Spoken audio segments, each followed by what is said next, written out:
You have 68 wins. You cannot 69 Mina. Hey everyone, it is the center of attention, Brittany Brooks, and you are watching Simply Reliable Studios. Come on over, Simply. I'm being see, earlier I said something stupid to him, and now this is my receipt. Okay. Sabu's just sabotaging you. Yep. He sure did. Hijacking. Yeah, he's taking over. Hijacking is a better word. You're right. Good luck. Shout out to Simply Reliable Studios making their Symphony debut, sponsoring this match and the entire Dragon Kai demonstration. Hey-o, this is Jack Cartwheel. You are watching Simply Reliable Studios. Say his name and he appears. I believe in Noah. I believe in Datula. The Meltzer of the multiverse. Who the fuck wants to compare themselves to another? How much of a mark do you have to be? You couldn't even pick a professional athlete. You went with a fucking journalist? Grow up, man. We just want to say thank you to Simply Reliable Studios for voting us as Tag Team of the Year. Of course. Because you know what they say, right? If you can't swim, You're bound to drown. Tonight, she is sponsored by Simply Reliable Studios from Orlando, Florida. She is everybody's favorite BFF, Izzy Labrito.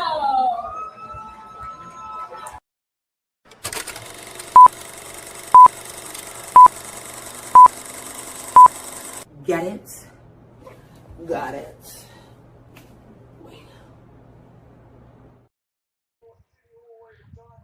What is going on, everybody? Walter is back for another watch along. This time GCW Melee as already in progress. We got Team New England. They made a mistake and put the graphic of Team New England twice. It's not Team New England versus Team New England. We'll see what it is.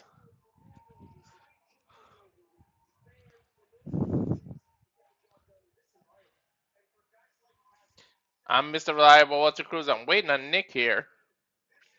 But we'll see. I have no idea who these people are on this team. I know Team New England because that's Junie Underwood, Babushka, who we're interviewing soon, Jimmy Lloyd, I'm assuming Flying Brian. What's up, Pops?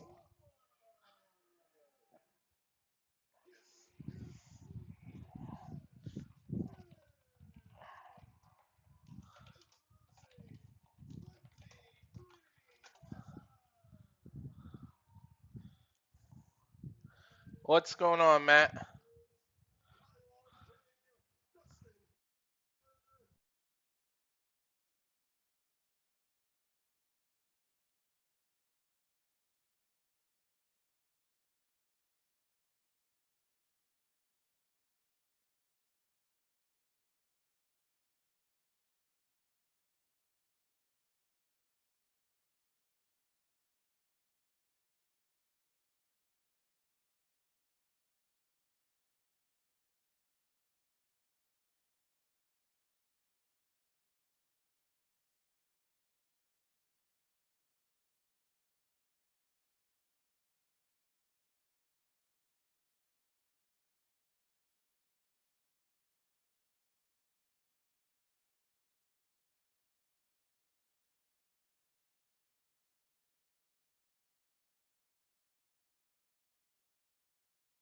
Sorry about that, folks. Technical difficulties here. Jimmy Lloyd is facing, I have no idea. His trunks say Hazard, but he looks like a cross between Sheamus and Sugar Shane Helms.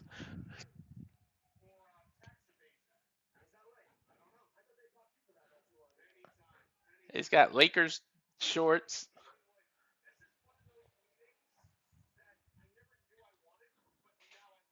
Jimmy Lloyd with a super kick here.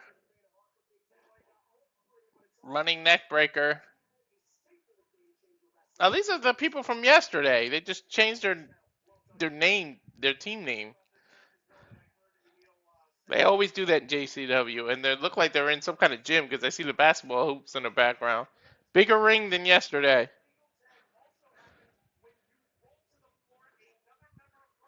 When you fall to the floor, another member of your team can come in. This is some kind of weird match. I don't know what the hell this is.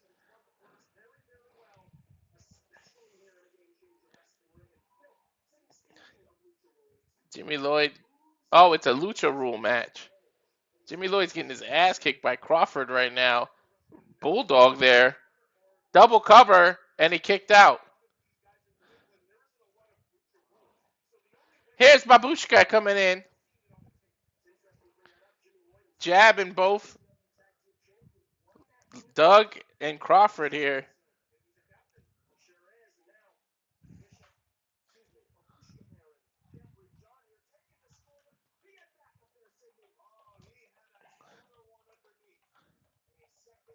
Babushka saying no. Of course, the second scarf always gets the first scarf pulled up. Back elbow. Babushka with a boot.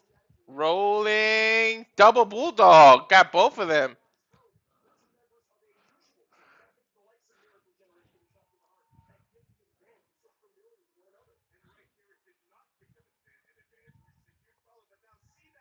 Seabass is choking Babushka. He's getting fishnet. What the hell is this silliness? This is worse than Invisible Man.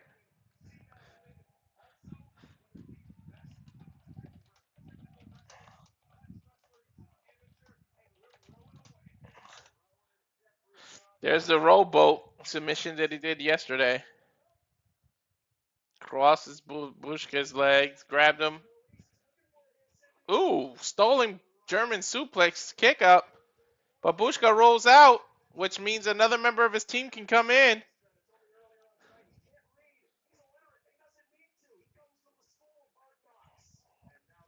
This is Sturdy. Sturdy with a shoulder tackle. 3-point stand. Another shoulder tackle.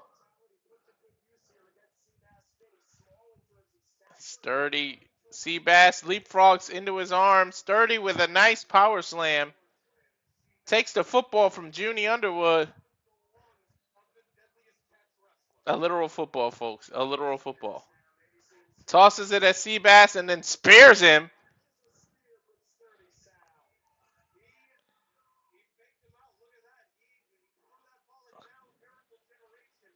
That brings in Miracle Generation from the other team. Ooh, kicks off his own partner. He just literally, I thought he was going to tombstone his own partner on top of Sturdy, but he just splashed him. Here comes Flying Ryan and Junie here. These are lucha rules, so it's a little confusing as to who becomes legal. Flying Ryan up and over. Rolling stunner. Into a double hook. Tiger bomb. Junie and Flying Ryan posing. But here comes the Sheamus Shane Helms hybrid.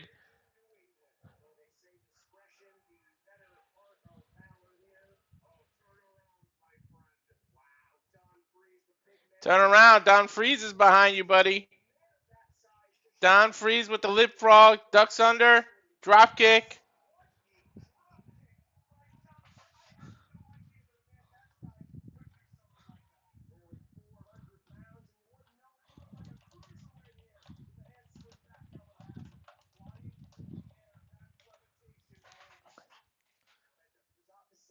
Freeze climbing the ropes. Spinal tap. Wow. Cover 1, 2, and a breakup.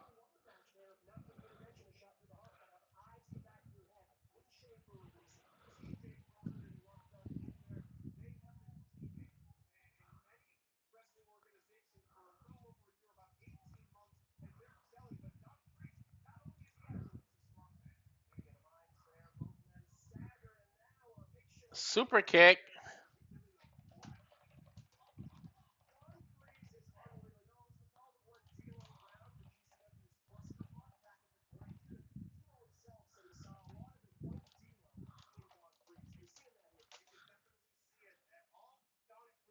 Freeze climbing the turnbuckle. Rides the ropes and just dives on everybody. Wasn't Freeze on the heel team yesterday? Now he's on Babushka's team.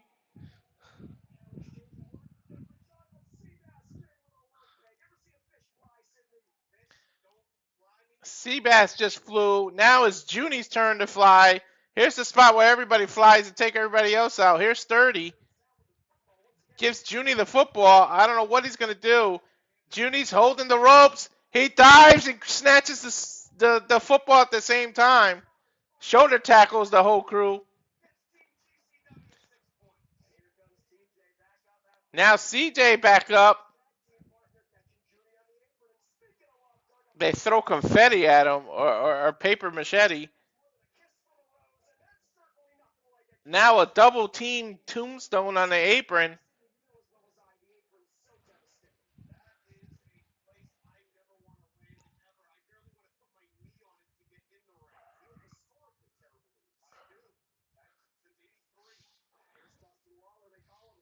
Now Dustin Waller's in the ring, dives.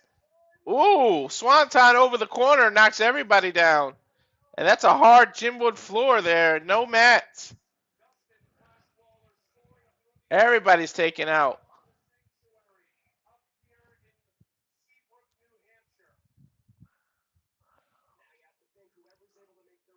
Now Babushka's getting back in the ring.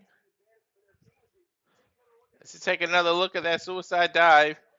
Babushka's on the corner, slapping the turnbuckle, getting the crowd in it. Now it's his turn to go flying.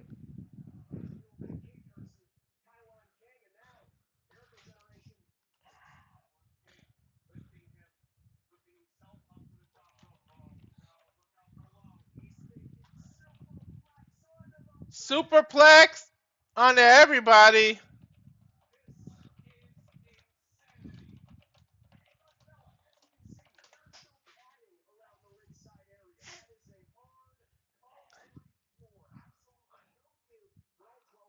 What the hell? Flying Ryan is literally hanging off the basketball rim. And he climbed it. He's on the basketball rim. What the fuck is wrong with Flying Ryan? He's jumping off the basketball court. And splashes on everybody. You talk about using your environment. That was ridiculous. You talk about using your environment.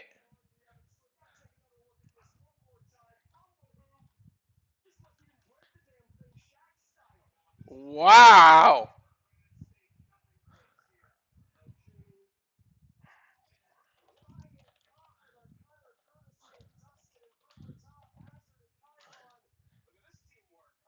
Now double splashes. Jimmy Lloyd breaks that up.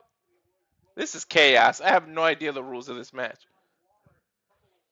Waller's stomping on Jimmy Lloyd's stomach while he's in the corner. Irish whip, reversed again. Jimmy Lloyd in the corner. Sits him up, knocks him off. Jimmy Lloyd's all alone against 3 opponents. And he picked up his opponent, caused a Hurricane Rana into a tombstone, covers one. Lloyd gets super kicked. Babushka in the other corner. A cutter off the top rope.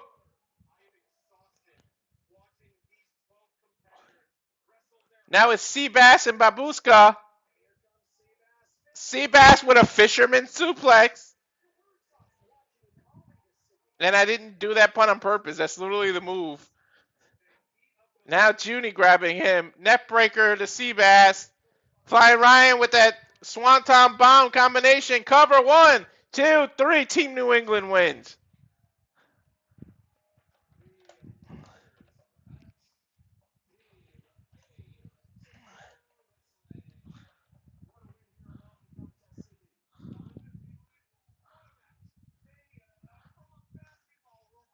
This dude dove off a basketball hoop. Flying Ryan is nuts.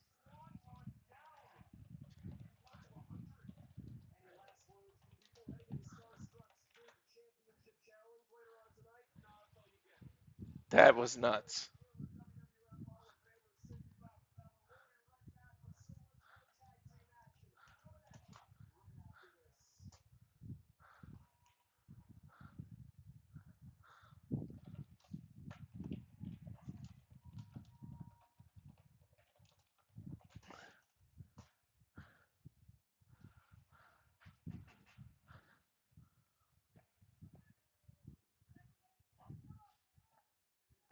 Flying Ryan picking up another win. Man, he's been in tag teams every event, but man, now they're showing last night's Hartford where Alex Price took on the Cogar, Atticus Cogar, and then here comes Napier. And then Jordan Oliver finally made his way out to rescue, but then he got taken out.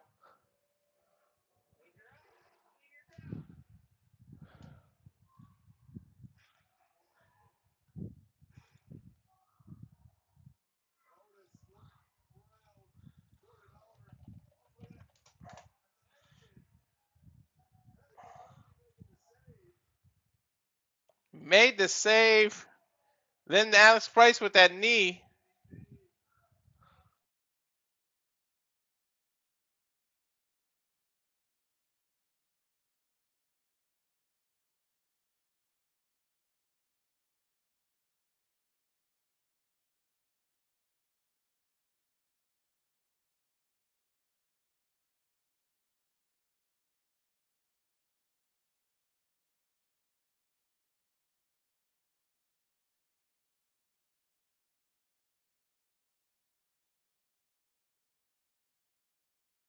And now for a taste of things to come.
Rich Valentino, the voice of New England.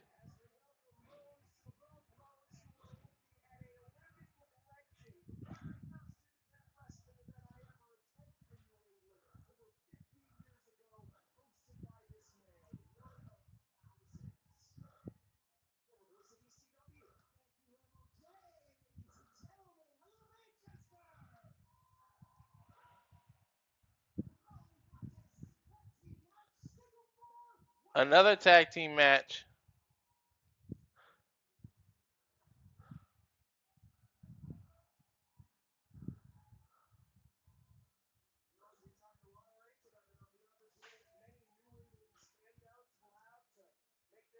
Let's see who these tag teams are.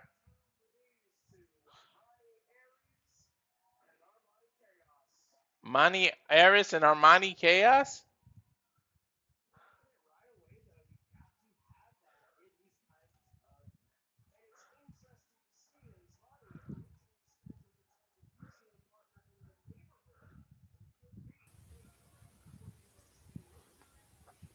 Okay, I'm popping in for just a second. Monty Aries is the Focus Pro champion that Evan was putting over so hard when we interviewed him. Oh, okay.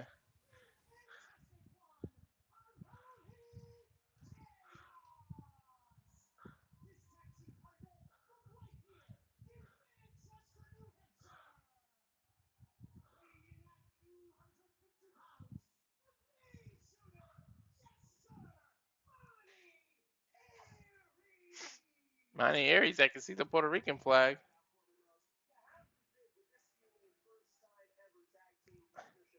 I think I've seen Armani at the. Was he part of the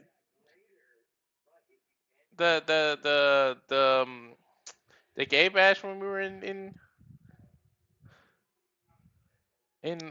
Vegas? I think I saw him.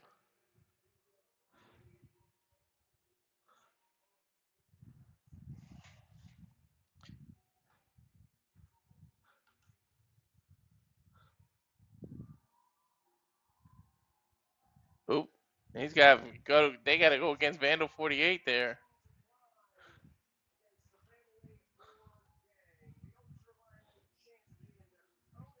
Where's Nick? You got to get Nick in here.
Sorry, folks. I keep having technical difficulties here.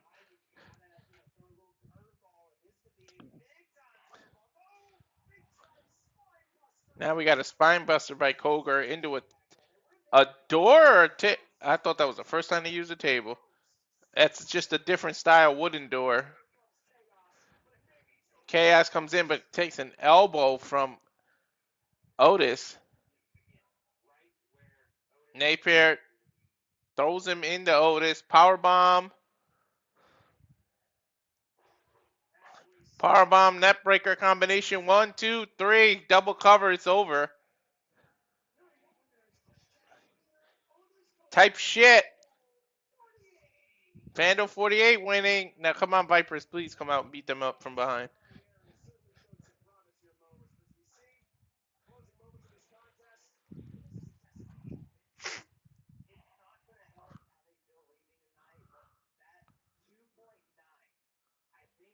Vandal 48 standing tall. I want to know. Come on. Nobody attacks him after last night and all that stuff that happened. Nobody's going to attack them.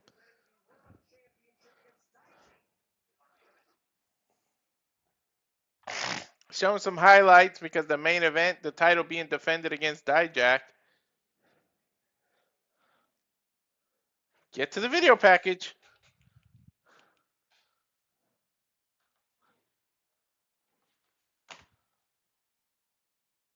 Come on now. They're showing Slade in a dollhouse or doghouse or something, playing with a toy truck. What the hell is going on? Slade's a sick mofo. I wouldn't put past anybody.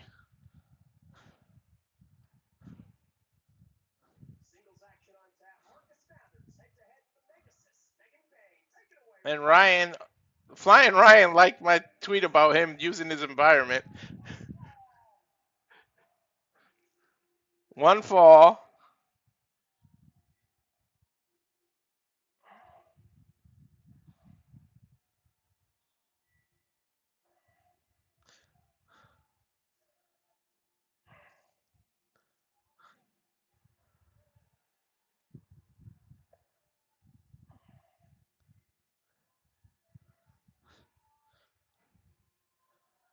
Is this Marcus Mathers with a white mask this time?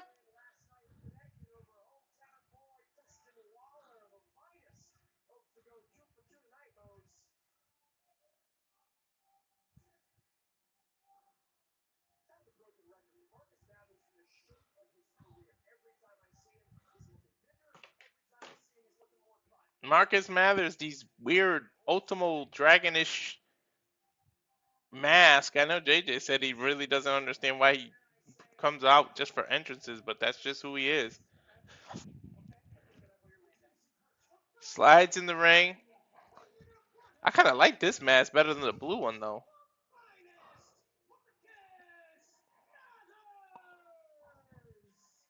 And the gorgeous Scarlet being the referee.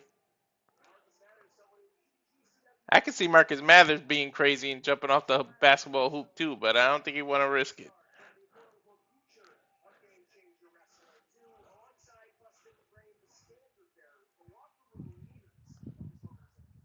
Marcus Mathers going to be taking on the Megan Bayne here.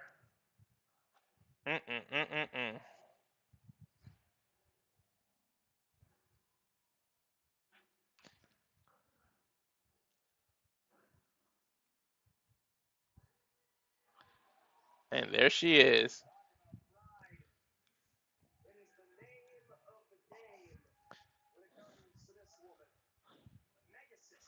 The Megasis, actually, I guess when she's in GCW, she's a phase because she gives the crowd high fives.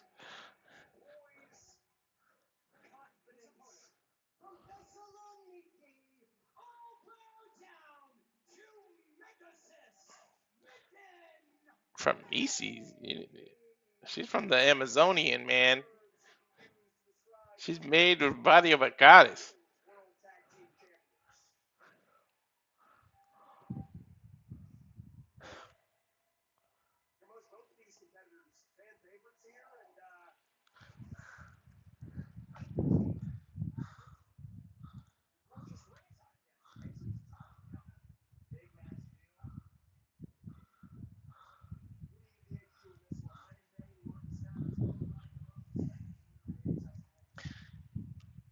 Okay, I apologize for all the silence in between certain matches. I'm supposed to have someone doing commentary with me because I'm working at the same time. So, unfortunately, circumstances beyond the control. My partner isn't right here. So, when you guys see me go on mute for a little bit, it's just because I'm taking a call.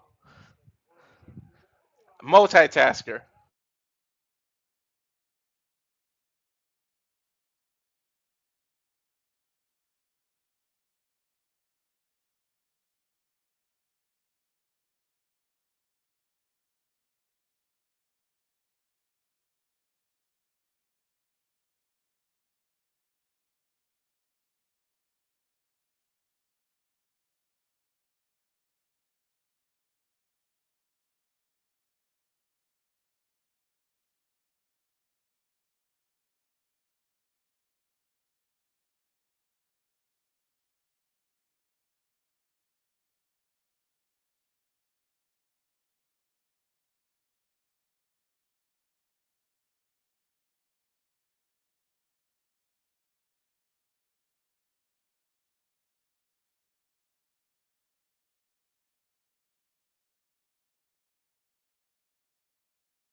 Mather. Ooh, damn. Megan Bayne came right out of the corner and just shoulder blocked the hell out of Marcus Mathers.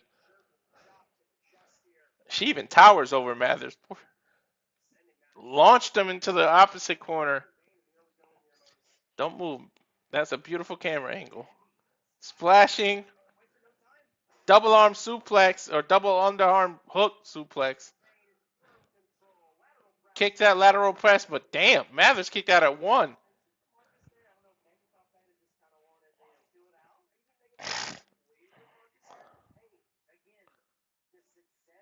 Now throws Mathers into the corner, headbutts, chop.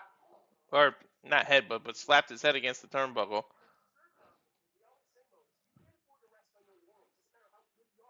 It goes for a chop, Mathers does, but Megan able to duck underneath and give one of her own. And Mathers went flying after that.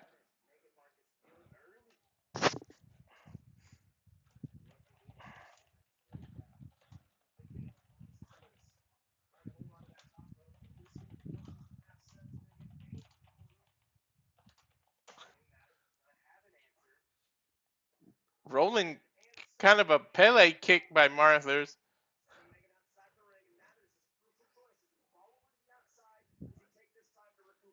Now Megan rolled to the outside. Mathers chasing her. Running Pele kick.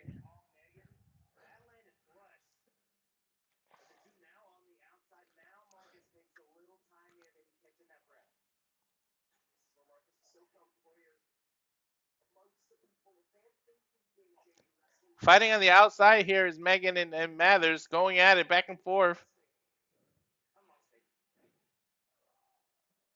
Chop.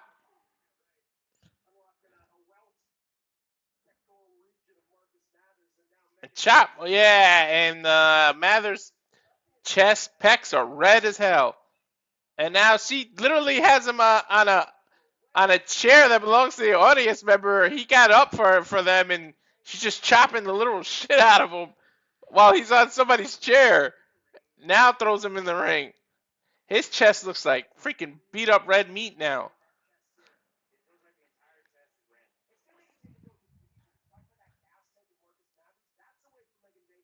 Megan Bayne trying to go for a suplex here.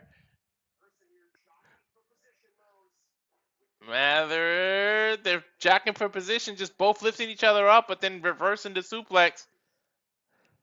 Seesaw battle. Mather's able to suplex Megan Bayne with a delayed suplex too. He held her up for a few seconds.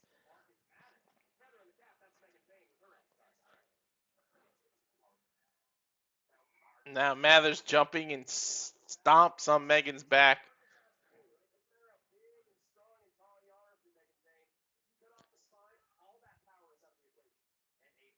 Now a chop.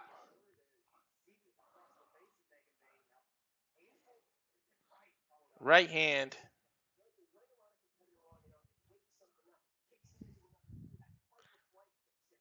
Now the 10 punch in the corner. Mathers is finally taller than Megan by doing this. Now she's trying to power bomb him out of the corner, but he's trying to fight out of it.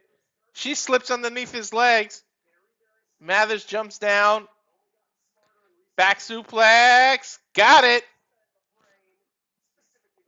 Megan rolling towards the ropes now.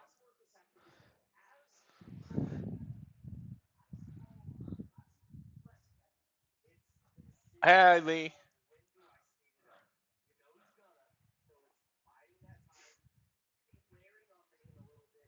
Megan would just slash both ribs at the same time of Mathers.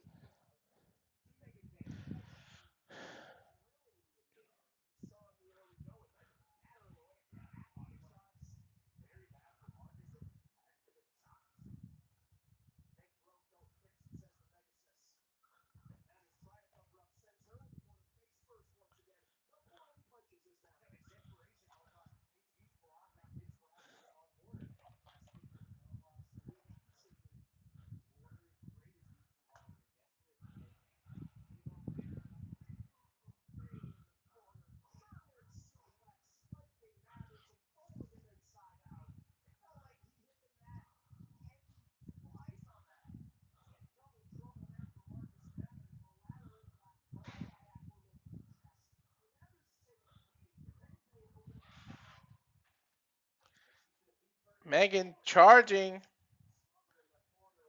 choke slamming, power, the power she has. Then rising knee, bounces off.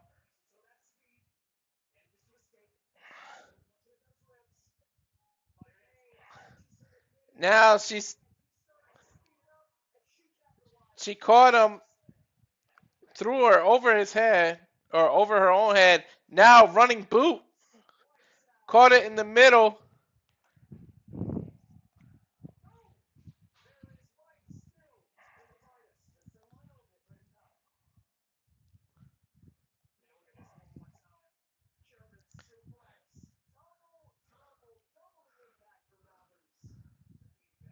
Mathers going down.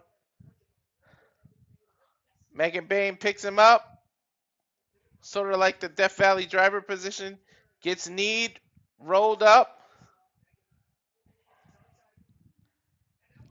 And a scoop slam by Mather, followed by an elbow, jumping elbow.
Again, sorry about that, folks. Megan Bayne still going out. Damn, she's just suplexing and tossing Marcus Mathers like he's nothing. Does it again. She's doing like a fall away like a fisherman fall away slam. Because she's hooking his leg, but still just doing a fall away slam.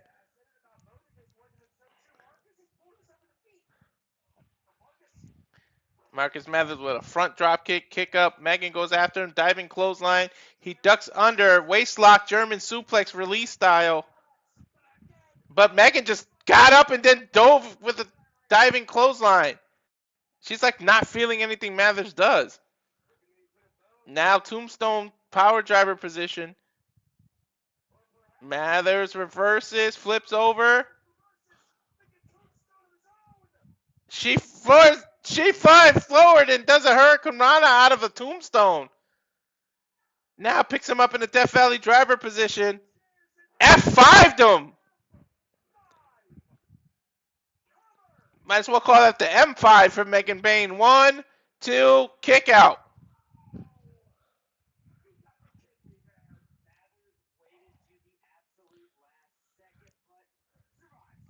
Mathers somehow survived and kicked out. But man, last second.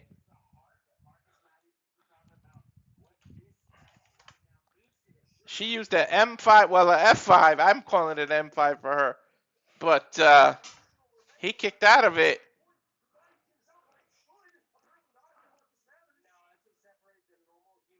Bayne pulling Mathers up by the hair. The little that he does have.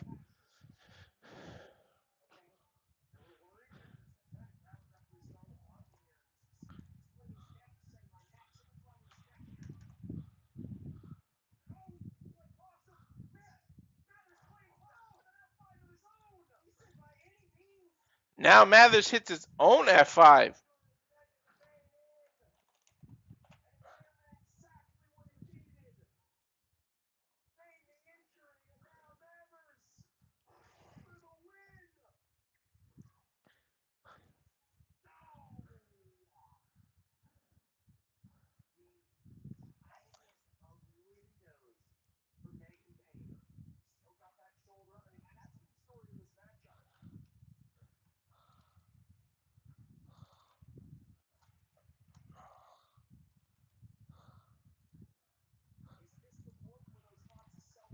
Mathers questioning himself, trying to see what he can do.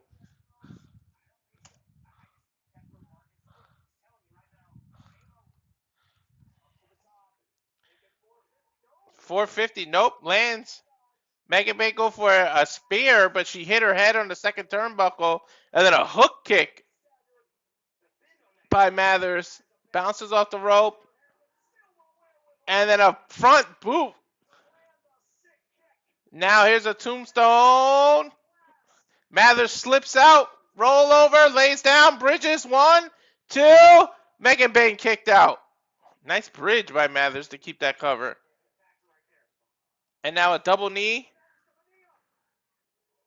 Spear by Megan Bayne. Rip Mathers in half. Now going for the tombstone one more time. Tombstone power driver. It should be over. Covered by Megan Bayne. 1, 2. Mathers got his shoulder up. What the That's nuts. Now Megan Bayne sits him up in the corner. Running power bomb. Got it. Sit down. Cover. 1, 2, 3. Finally puts Mathers away. How do you kick out of a tombstone but lose to a running power bomb? The Megas is Megan Bayne with another victory on GCW TV.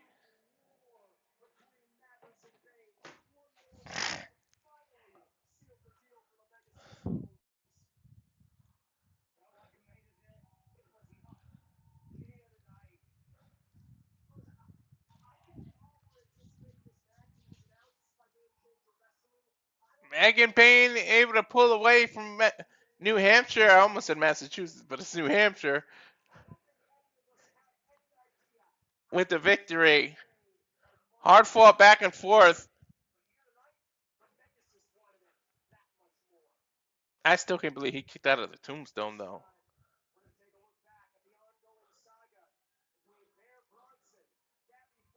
Now we're looking at Gabby, Forza, and Bear Bronson ongoing issues.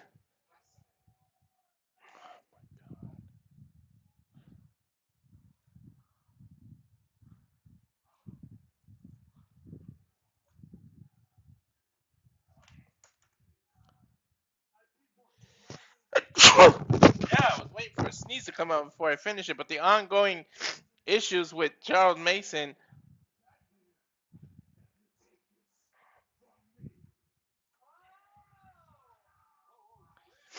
This is on June 13th at the Mecca, Richfield Park, New Jersey, when the gnome herself went nose to nose with Mason,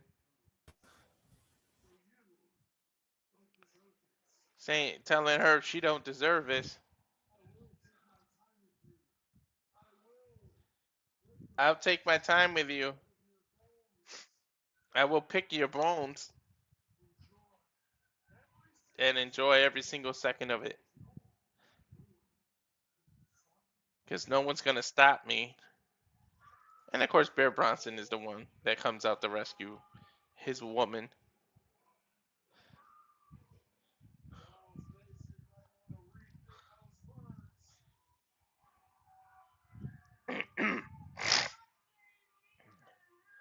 Bear Bronson came out.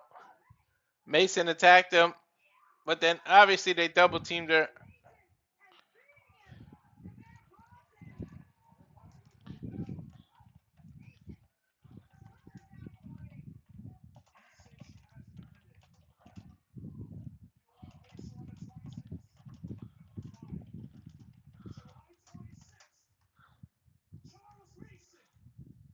July 26th.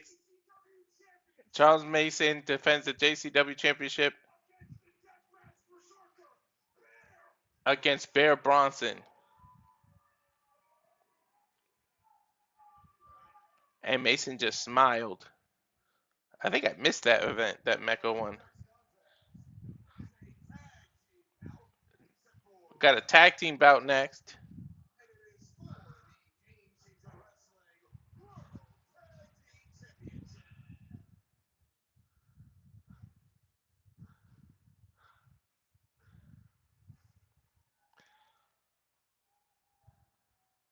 Did they just say this is for the Game Changer Wrestling Tag Team Championship? Starstruck, Anthony Green, and Channing Thomas.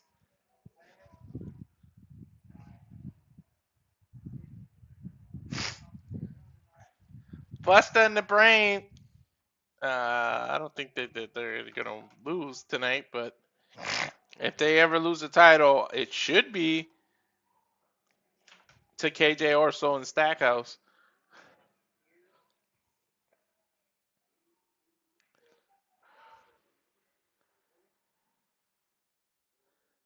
Starstruck with a Timo version of Paul Bearer as a manager with the Tabad Toupee.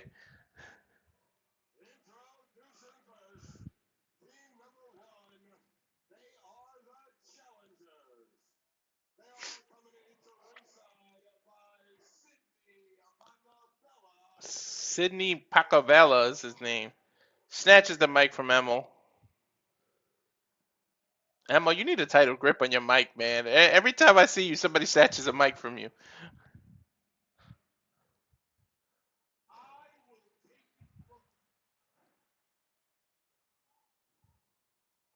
Kicking Emil out.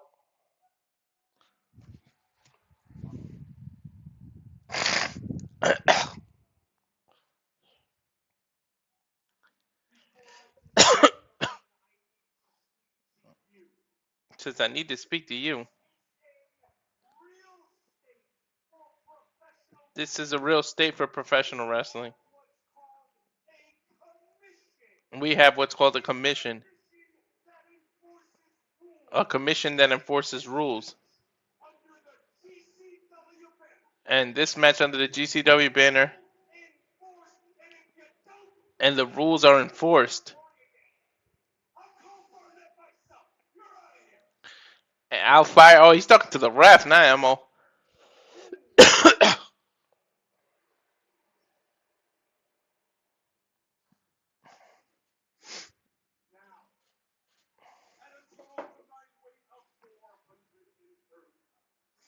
Now the total combined weight of 430 pounds.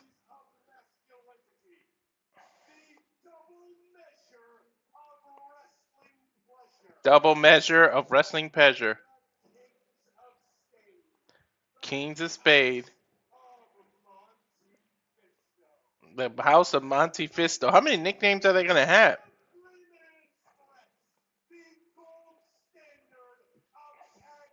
Gold standard of tag team wrestling. Jesus.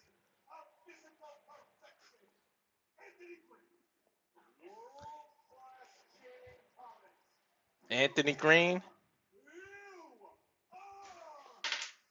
And here are Starbucks. Starstruck. Wow. I want some coffee. Thinking of Starbucks.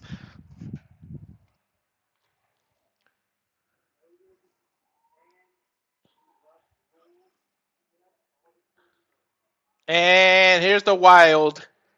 Bustah in the Bahrain. That price is hilarious.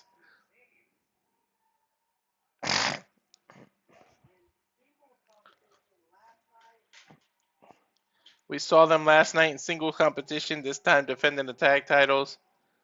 Alec Price just running around being nuts with the audience. Jordan Oliver, nice and calm. That's why he's the brain.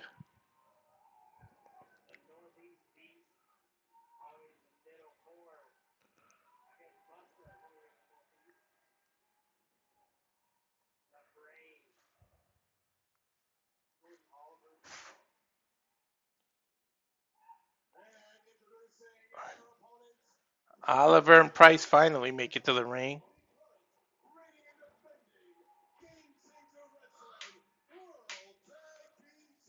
Bustah and the Brain.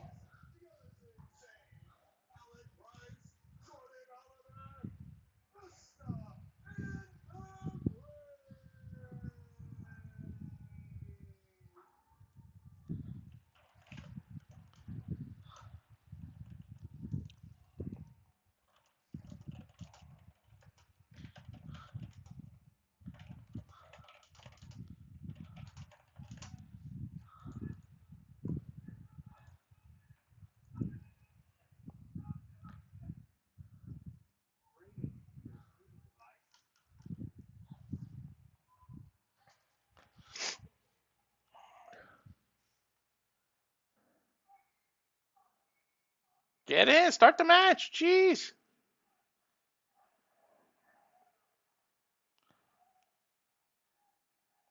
Bustah in the Brain. Bustah in the Brain. It doesn't flow so well with the chant.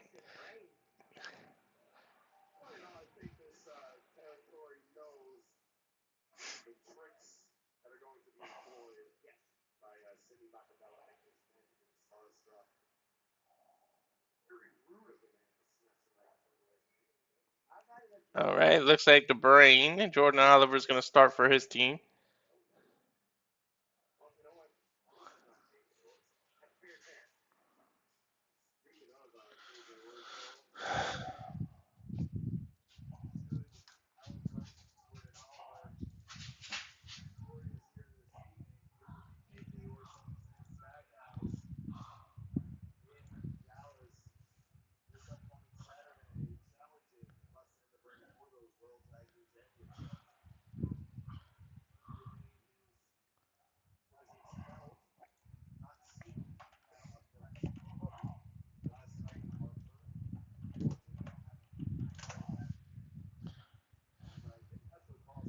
Looks like Shannon Thomas is going to start with Jordan Oliver here.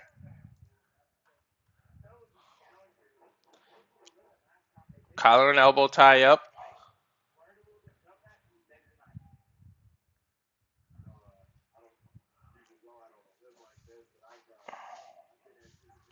Rake of the arm now.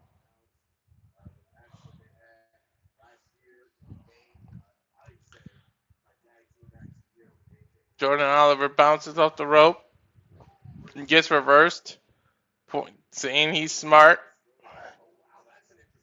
That's an interesting way to pin, but it's like he was trying to do a backslide, but then he slipped down and then used his legs, and now he tripped Channing. Good chop by Jordan Oliver there.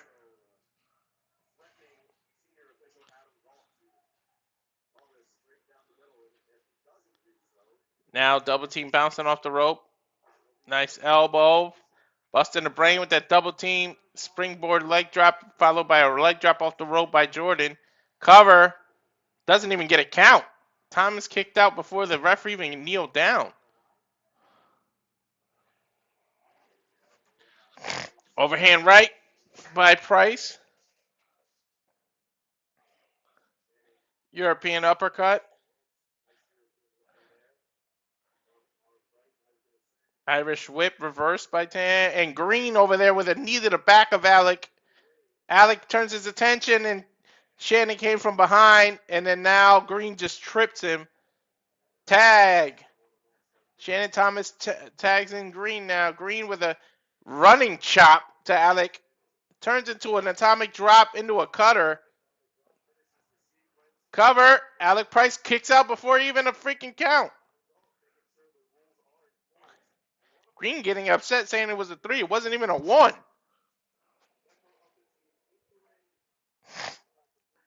Tag Shannon back in. Thomas now in. Double chop across the neck.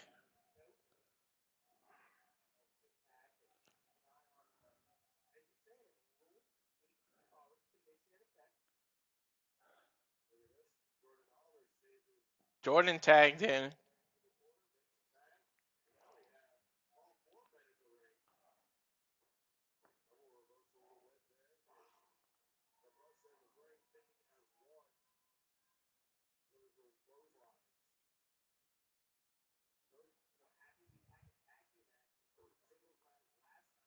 Double team by busting the brain. Oliver arm dragged his own partner into Green there. He arm dragged him into a swan senton. Now Price is doing something. He's revving up, bouncing off the ropes. Got tripped by the manager there, Sidney or whatever his name is. Jordan pushes Alec out of the way. He's chasing Sidney outside the ring.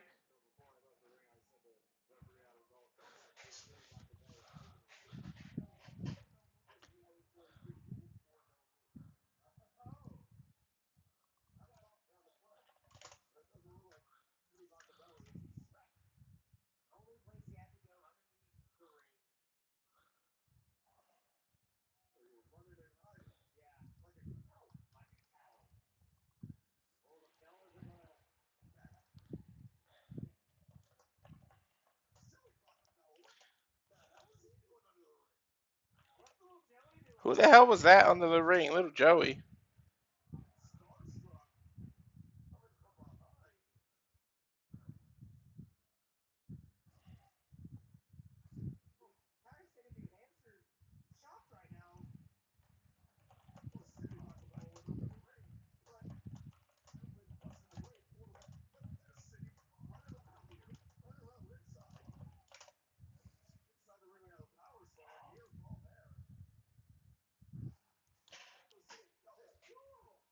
There's a double. Is that his son? Who the hell was that under the ring?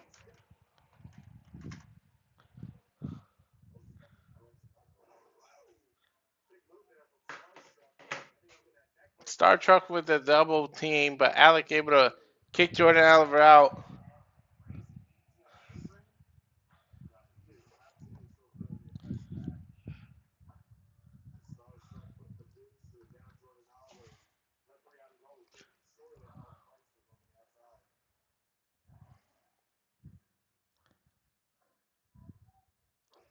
Green now stomping on Jordan Oliver there.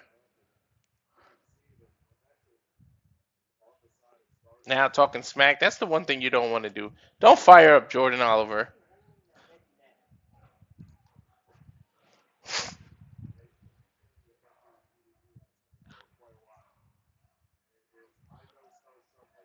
Tag chanting in now. Thomas in there. Slingshot by Green. But Jordan comes off the slingshot with a right hand. hits Shannon, and then stomps on Green.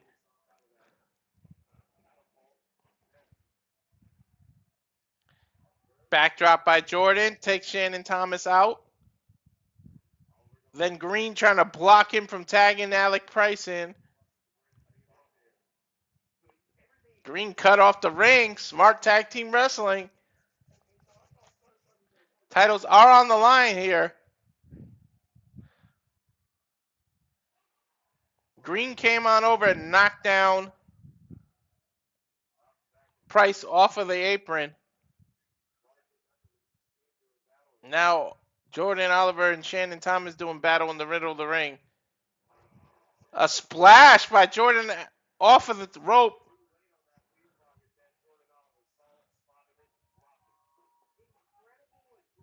I think, I could be wrong, but I think Shannon was trying to go for like a leapfrog, jumped in the air, and then Jordan just caught him and splashed him out of the air. And now Jordan Oliver able to tag his partner in, and in comes Price. Price with a running dropkick knocks Green off of the apron. Boot to the face of Thomas. Punches him into his own corner. Now Irish whip to the opposite corner. Jumps over him. Price off the top rope with that speed. Jumps over him. And then a lariat off the rope. The speed that Price bounces off the ropes is crazy.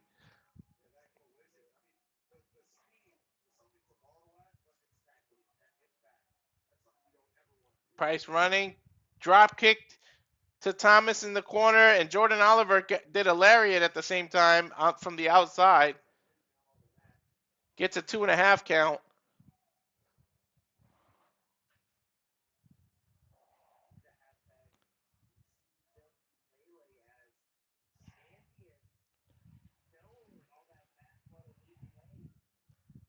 Price gets his trunks pulled into a German suplex. He holds on to it.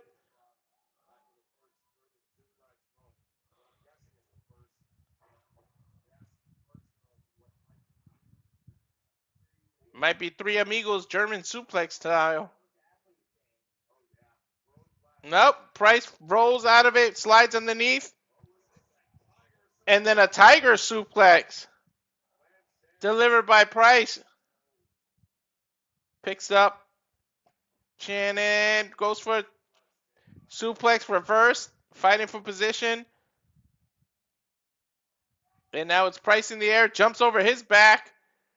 Kick to the stomach. Suplex. Nope. Price flips it. Does a snap suplex of his own.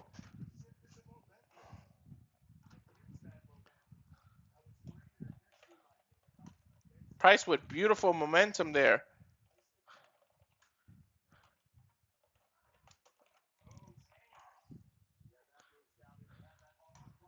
Now another fisherman suplex into the cover. 1, 2. Price able to get his left shoulder up.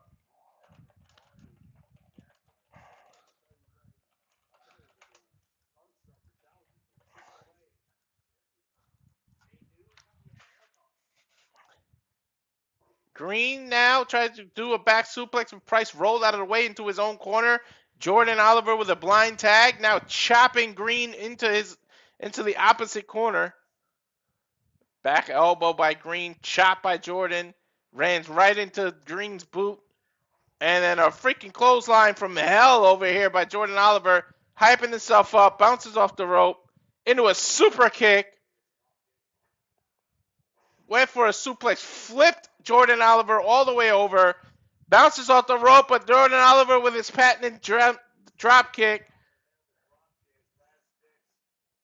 Beautiful drop kick by Jordan right in the Green's jaw, and then coming off the rope adds momentum to that. Jordan looking for a tag, but he crawled in the opposite corner. Now he knows where his corner is. Tags Alec. Shannon also tagged in.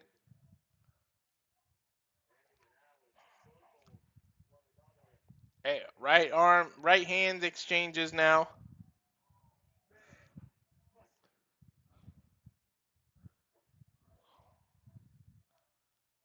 Right hand exchanging here. Just brawling here in the center of the ring here. No one's getting the advantage. European uppercut by Price, followed by another one. Third one. Now it's just stomping a mud hole in this dude. Even bounces off the bottom rope to get extra leverage in the stomp.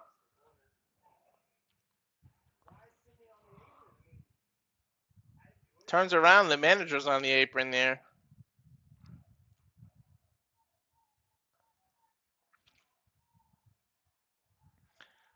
Alex losing focus though.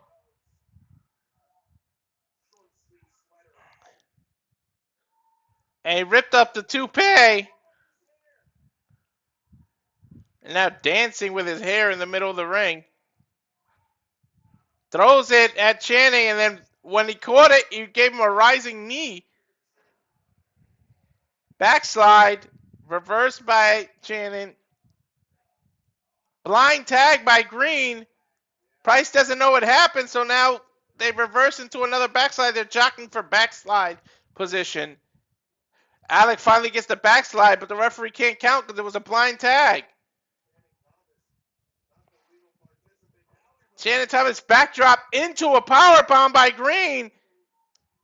And Alec able to kick out at 2. That was a nice combination.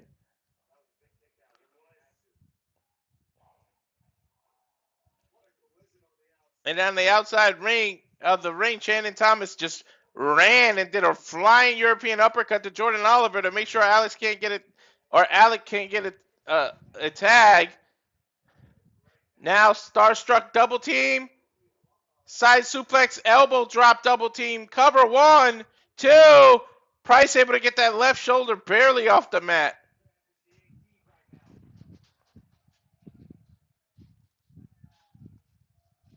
And remember that they're coming off single. They weren't a team, but they were single bouts last night. And Price was the main event, so he got less rest. And he's the one being isolated right now.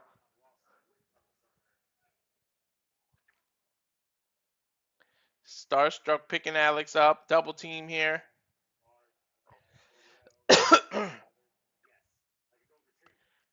Taking too much time talking to Alec Price. Talking smack. Now just chopping him while he's tied up in the ropes. Irish whip. Price headbutts or uses his head off the rope, turns around in a double clothesline, trying to tag Jordan Oliver. Jordan now gets on the apron, tagged by Price. Tags Price right back so that they can do a doomsday device.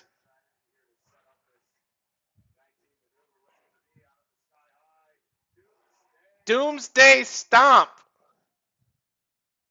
Price covering, but the ref trying to get Jordan Oliver out.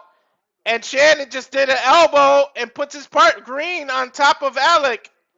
Now the ref trying to get Shannon and Bustah in the Brain doing the same thing. That's why they call him the Brain. Now a cover. 1, 2. Oh, the manager pulled the ref out. Gotta believe that was it. Dude, kick them out. Alec just went off the rope, jumped over the referee, and took out the manager, both managers, and Shannon Thomas. But inside the ring, Green just jumped on the rope to knock off Jordan Oliver. Alec Price, I think, made a blind tag, and I don't think Green saw it, so he's working on Jordan on the corner, trying to suplex him off. Jordan pushes him off, runs for a suplex off the top rope, reversed by Jordan, a top rope splash by Alec, gets the cover. Shannon came off the opposite corner with a splash of his own. Alec saw him coming and moved, and now a tornado DDT by Jordan. They got Green isolated.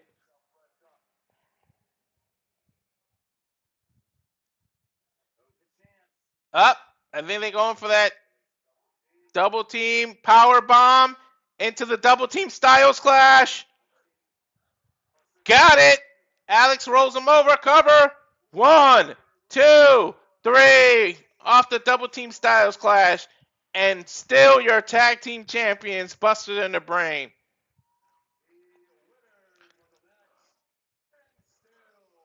Little chaotic, but Starstruck did give a good challenge to Bust in the Brain.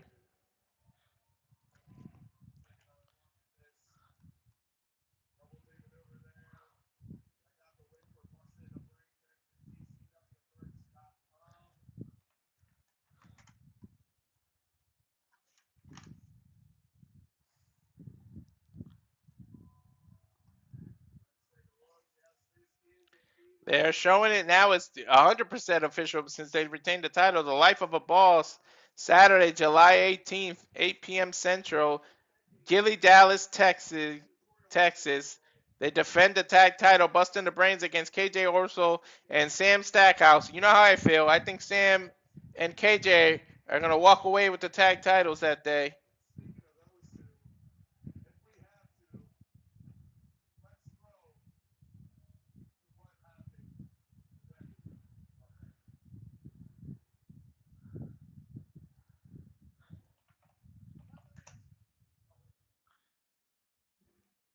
Price saying cut the music.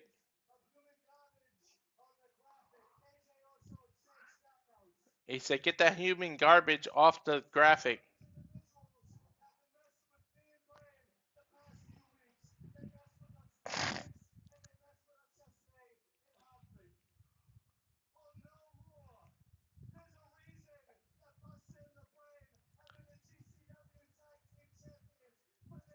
There's a reason we've been the GCW Tag Team Champions for this long. Because we're that damn good.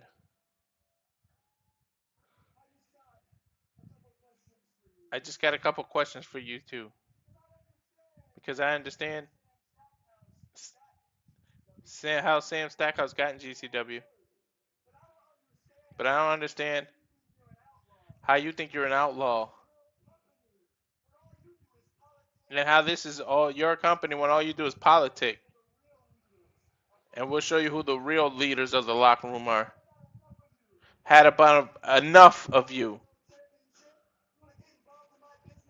You want to get involved in my business? In Dallas, Texas?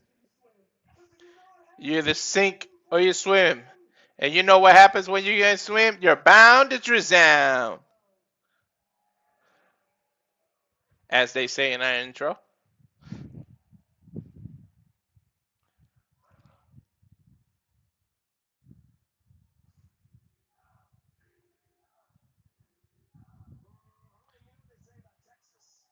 And they're showing the Los Angeles show June 27th, America's Most Wanted. The OCC, this is when KJ Orso and Stackhouse beat one man, the one they call Manders. Or actually, they pinned Trevor, I think.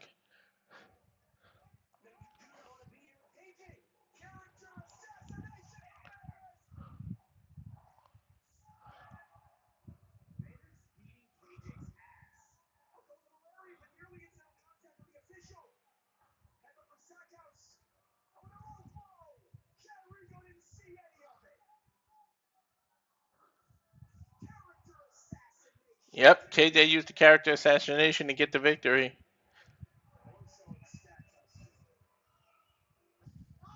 I can't wait for that tag match.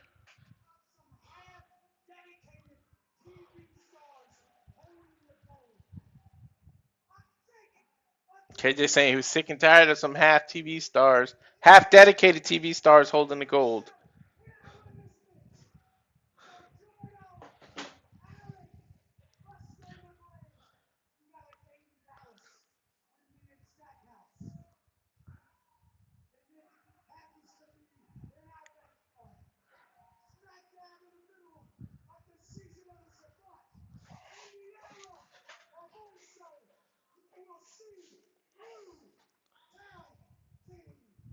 Saying we'll see new tag team champions, and I do gotta agree.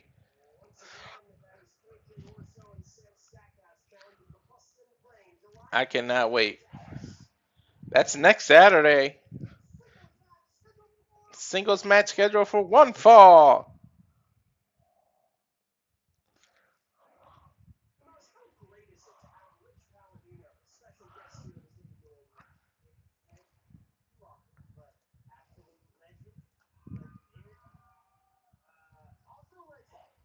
Mullet Mania? Who the hell is this?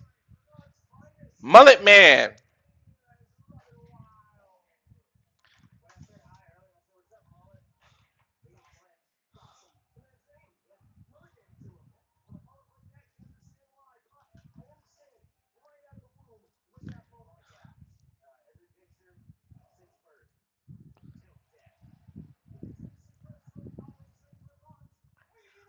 Mullet Man from Vermont.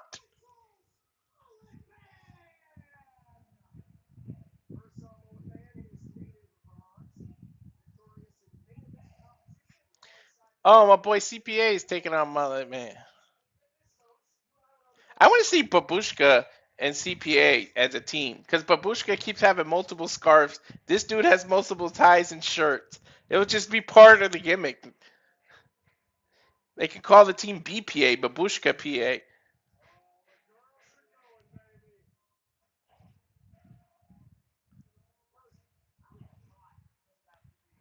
I know CPA is hot as shit right now. He looked like he got about at least 3 shirts on.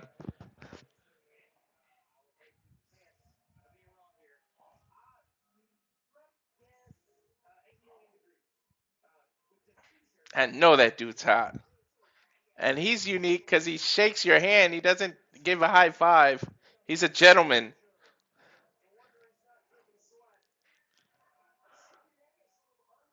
CPA looked like he already been in the match with the amount of sweat because of how many shirts he has to wear. At least wear a bunch of short sleeves, man.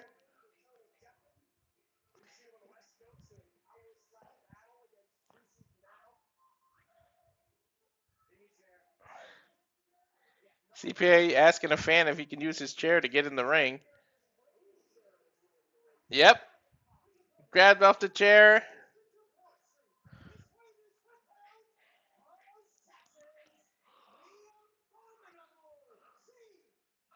The abominable CPA.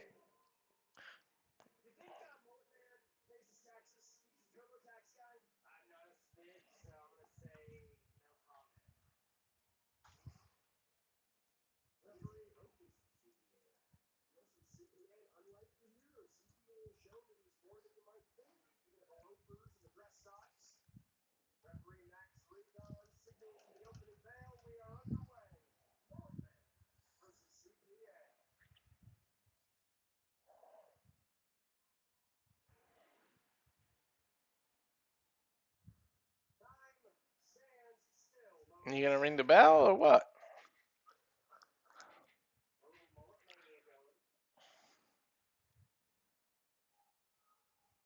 Mullet Man trying to get Mullet Mania going with the crowd, but they giving him no reaction. They give CPA the reaction.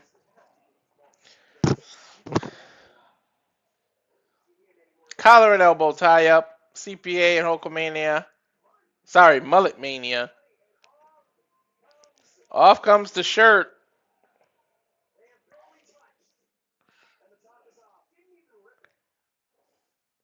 He didn't even rip the shirt. He just took it off and threw it. CPA with a collar and elbow tie up. CPA throws Mullet Man half across the ring, and here comes the first layer of clothes. Was CPA a stripper in another life? There's one shirt down. Think they did that early because it's just too damn hot in that arena.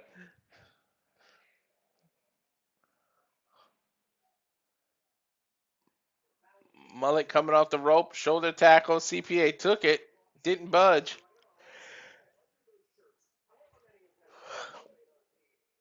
Another double shoulder tackle. No one's budging. CPA getting the crowd involved. Mullet with the leg drop, missed, and CPA rolled out of the way. It just tripped Mullet as he was running to the ring. CPA off the ropes, slowing down. Tried to hit his 1099, I think it's called. His version of 619. Yeah, 1099, because that's the form, tax form. Now he's in the corner. Mullet has him with the 10 punch. And I'd like to thank all 105 of you that are watching. Please don't forget to hit the subscribe button on YouTube, especially to Rage of Wrestling. Then hit the bell notification for everything so you won't miss a notification of what we got going on. Mullets ripped the tie off of CPA, and CPA has another tie. This man has a backup plan to the backup plan. He has a backup to the backup plan. CPA took Mullet in the corner. Now he's got his own 10 punch going. 3, 4, 5, 6, 7, 8, 9. Oh, up! Mullet reverses. Inverted atomic drop to CPA. Picks him up. Helicopter spin. And CPA reverses. Got an airplane spin of his own. Couple of elbows by Mullet. CPA with a jumping clothesline, but I think Mullet kind of moved out of the way. And now a double clothesline in the center of the ring. Both men with the same idea. CPA lost the second tie now. Right hand exchanges in the middle of the ring. Actually, CPA is doing open palm strikes and slap in the chest.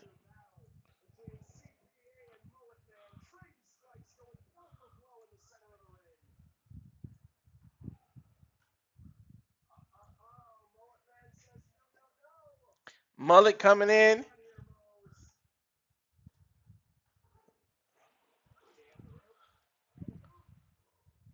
Nice front drop kick by CPA.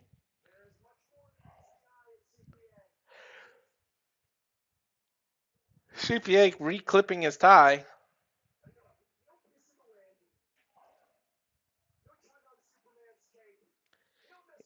I think it was going for the 1099, but the Luthez press by Mullet. And then right hands. Now he's saying it's over. Went for a twist of fate. CPA runs in. Mullet moves. Now CPA reverses. Got Mullet in the corner. Quick jab to the stomach. Now sits him on the top turnbuckle. Mullet kicks him out of the way. CPA jumping drop kick. Mullet just sitting on the top rope now. Just perched up there. I think CPA is trying to do a superplex here. Mullet fighting. Mullet reverses it. Now splash off the top rope by Mullet Man. Cover. CPA gets 2. CPA kicked out.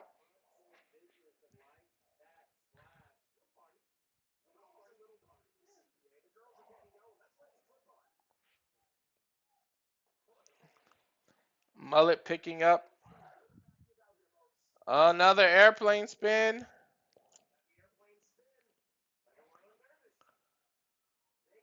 Puts CPA down. He's dizzy. He fell on top of CPA. Gets a 2 count. Roll reversal by CPA. Mullet kicked out. And then a cutter by CPA. If you use the cutter as your finisher, CPA, you could say tax cut. Call it a tax cut. You already call your 619 1099. I got puns for you in tax forms. Here's going for the 1099. Got it.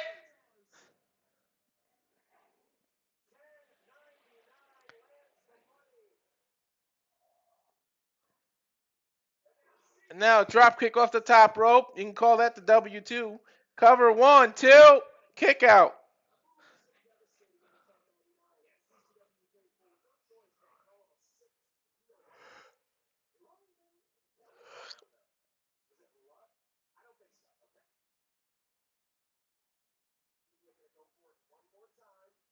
CPA with another drop kick off the rope. Nope. Mullet Man countered with a cutter of his own. 1, 2. CPA able to get his right shoulder up.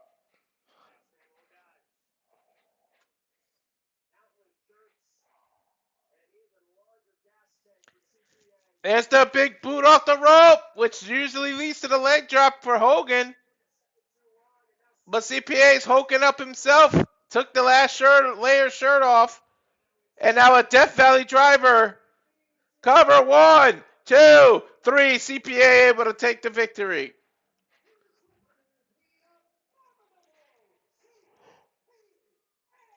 The abominable CPA wins. Now cut his hair. Shave the Mullet Man. Take a look at some of the highlights. There's that splash. And there's the ending. Threw the shirt at him. Picked him up for the Death Valley driver.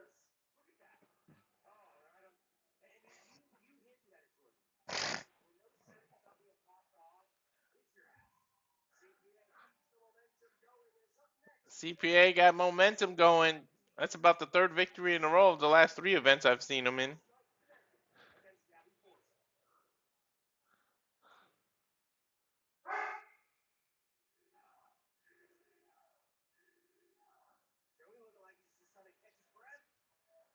Now we're showing last night with Joey, Janela, and Gabby.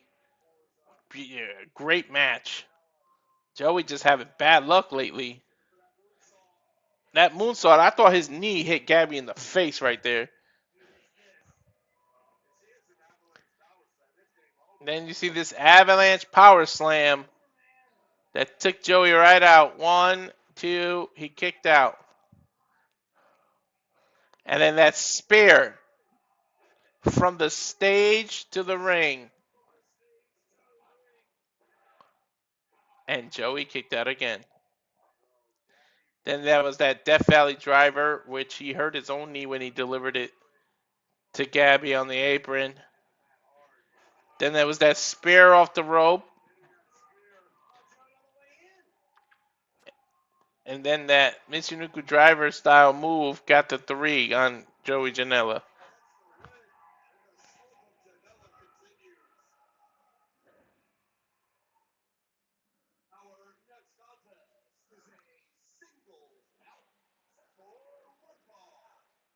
Up next, a single bout for 1 fall. 1 fall! Scarlet referee making her way in. Oh, my boy Lewis impresses me with every match he's in. Leedz Lewis.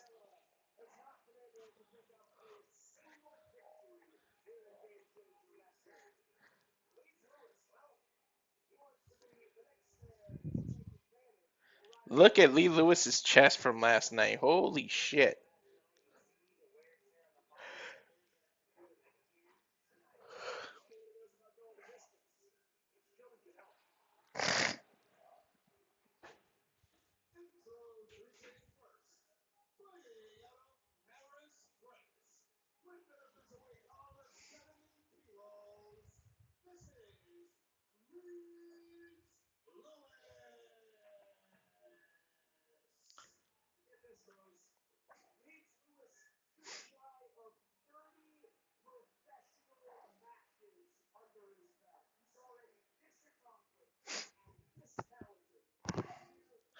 Leedz Lewis going to take on Joey Janela.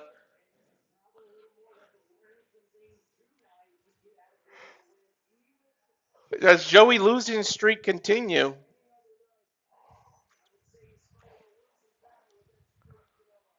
Leedz Lewis more and more impressive every time I see him.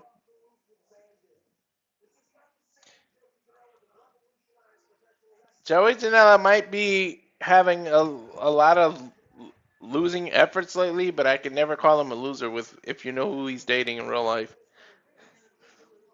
Joey can never be a loser.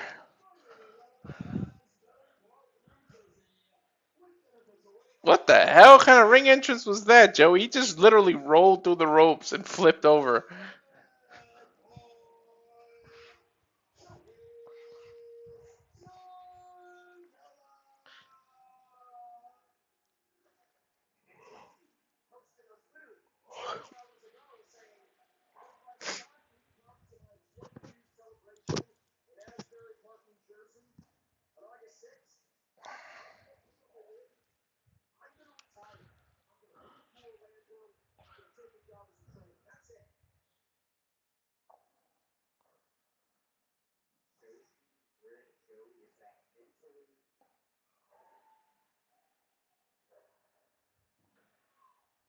Bell rings. Here we go. Joey Janela versus Leedz Lewis.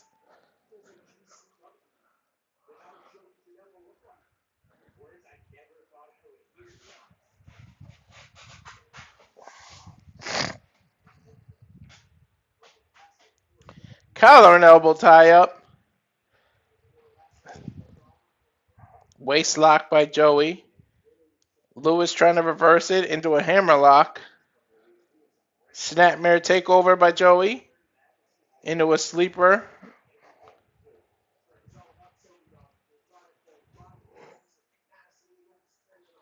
Lewis working his way up. Rank of the arm. Nope. Irish whip. Ducks over, or ducks under. Leapfrog. Pushes him to the corner. Jumps back. Trips Joey. Ducks down. Joey gets the pin. Leedz Lewis scoops up. Elbow missed by Leedz. Standing shooting star press. Joey able to move. Side headlock takeover. Then a head scissors takeover by Leedz Lewis. And Joey blocks a snapmare takeover. Flips out of a German suplex. Lands on his feet. Joey swinging. Lewis is ducking. Grabbed his foot. Tried to get a trip by Joey. Chop. Man, it's hard to keep up with this action because they keep dodging each other.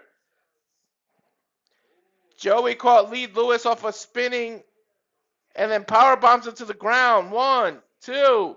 Kick out by Leedz Lewis. Just counter after counter after counter.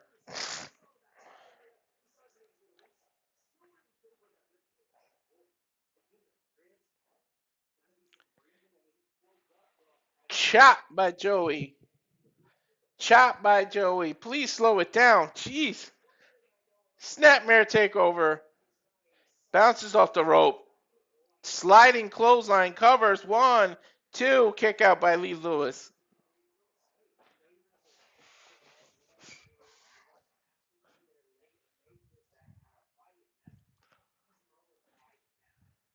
Joey picking up Lewis with a handful of hair.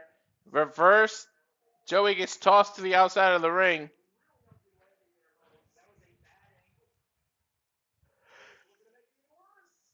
Lewis runs, jumps off the apron, moonsault, got all of Joey. Lewis taking a break. Holy crap, he found his twin on the ground there. Guy has the same exact hairstyle as Leedz Lewis. Could do the Spider-Man meme with that audience member.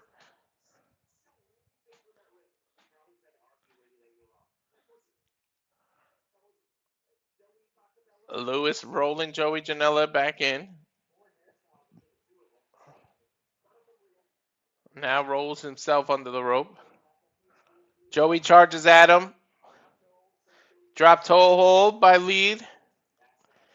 Made Joey Janela's face hit the turnbuckle in the corner. Jumping. Split-legged tornado moonsault. But Joey had his knees up. Now a gut buster by Joey. 1, 2. Kick out. Nice gut buster by Joey. But Lewis able to kick out.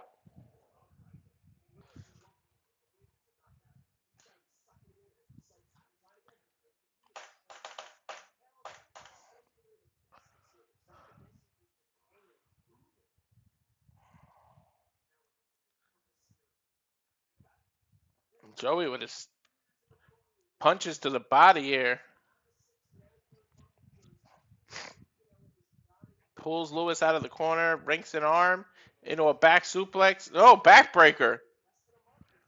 Covers. 1. Lewis kicked out at 1.5. Now with a leg lock around his waist. Nice scissor submission move by Joey Janela. And Lewis is in the center of the ring trying to fight his way out of this leg lock. Lewis leans back. That puts Joey Janela's shoulder on the ground. Gets a 2 count. Now an Irish whip into the corner. Hard Irish whip. Lewis rolls out of that corner. Flips out of there.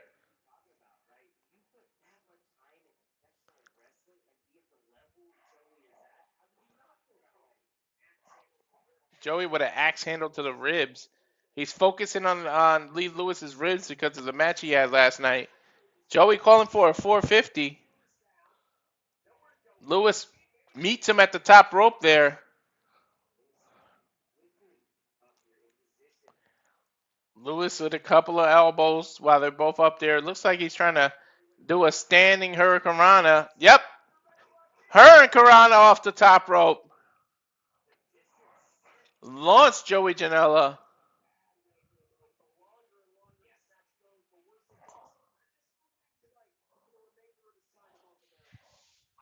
Joey wincing in pain there, holding his back.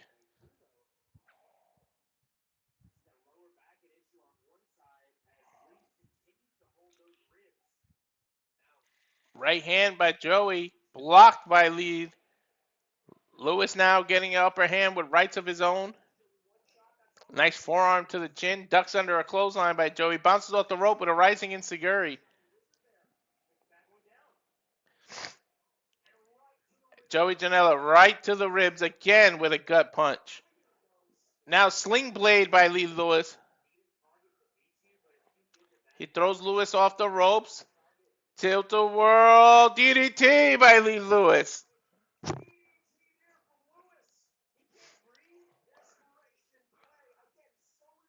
Lewis trying to go crawl to his ropes, but every move that he does impacts his own ribs.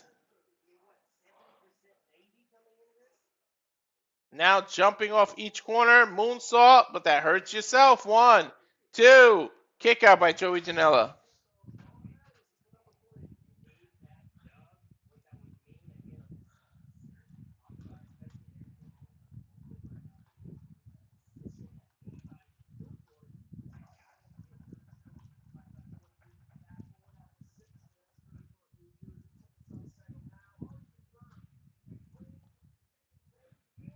A cross-legged suplex he tries to hit him with. Joey with a jumping cutter. And then it gets a second one. Now a knee strike. Knocks Lewis down. Covers 1, 2. Kick out at 2.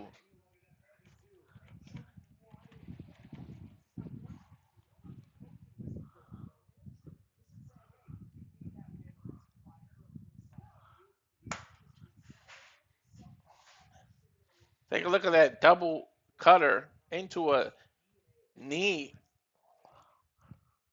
But somehow Leedz Lewis is able to kick out. European uppercut by Lewis. Or sorry, by Joey Janela. Now open hand chops to the chest. Lewis is in the corner. Irish whip. Hard Irish whip, but he stays in the corner.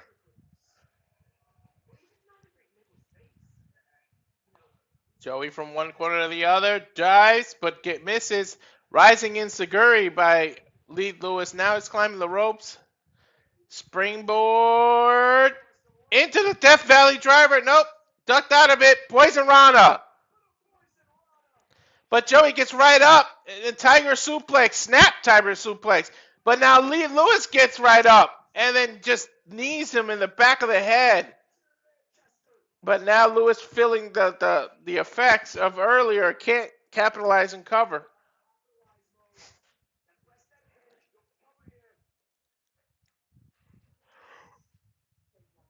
Remember, Joey Janela's been working on Leedz Lewis's rib the whole time. It's hard for him to breathe, and he can't take advantage of this after that beautiful move.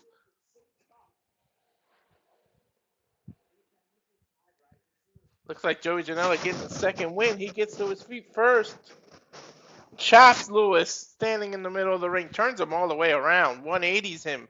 Chopped him so hard. Now Lewis returns the favor with a forearm. Joey returns the favor with a forearm of his own. Now a forearm by Lewis. Joey responds. Staggered Lewis, didn't go down. Does a forearm exchange now. See who gets the best of it. Lewis with 3 of them in a row, 4, 5. Joey blocks the last one, European uppercut. Lewis with a rising kick off the ground. Up and over with a head bulldog takedown. 1, 2. Kick out by Joey. Able to get his left shoulder up.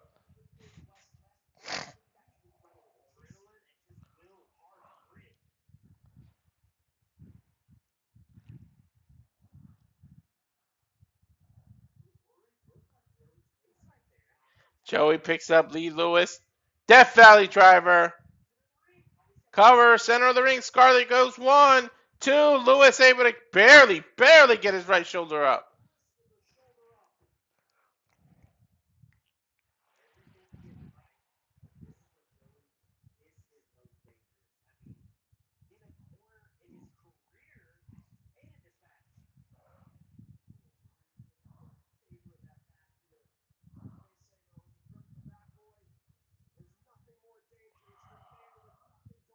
Double underhook by Joey. Powerbomb. Nope. Hurricane Rana roll up by Lewis. He holds the cover, but kick out by Joey Janela. Now just spears Lewis in between the ropes. But he's dangled in between the top and the middle rope. Joey's leaning on him. Runs off the opposite ropes. Lewis chased him. European uppercut. Now bounces. Standing Pele kick.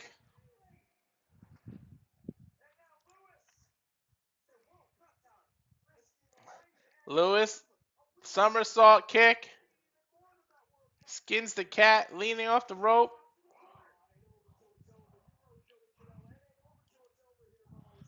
Joey with another shot to the ribs.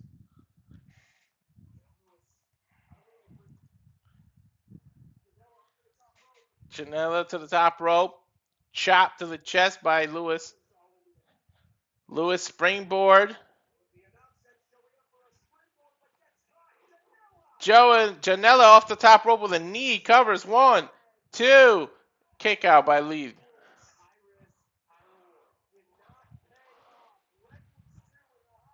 Brainbuster. Brainbuster by Joey. Cover 1, 2. Kick out by Lewis. Joey thought he had it right there, and so did I.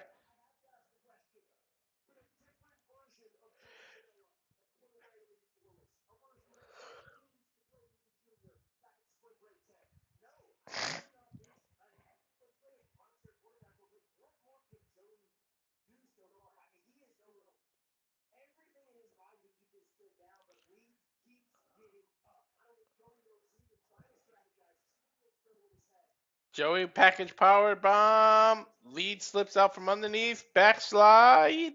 Almost. They're jockeying for position there. Let each other go. Lariat off the bounced rope. Joey Janela bounces off the rope with a lariat. Leedz reverses a suplex into a cross-legged suplex. Gets a 1, gets a 2. Joey kicked out.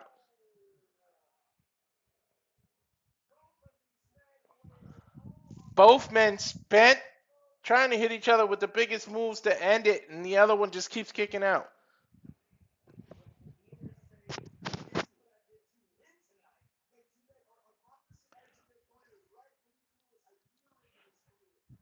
Leedz climbing, trying to do a split leg moonsault, but Joey Janela grabbed the top rope.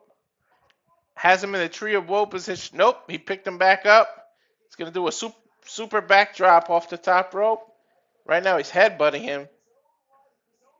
Now he's got a full Nelson put on while Lewis is turned around on the turnbuckle. Lewis able to give Joey a back elbow. 2 of them, 3 of them. Joey falls off finally.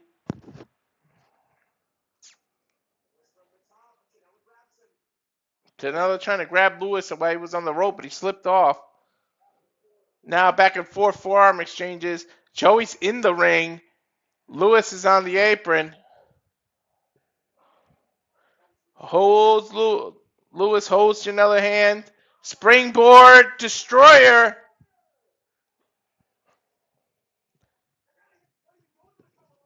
He didn't go for the cover. He's working his way to the corner. He's going to go for that split-legged moonsault. Got it. 1, 2, 3. He got Joey. Janela continues to be on a losing streak.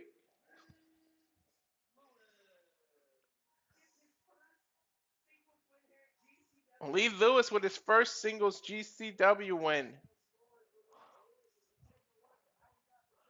Showing that jumping split-legged spinning moonsault.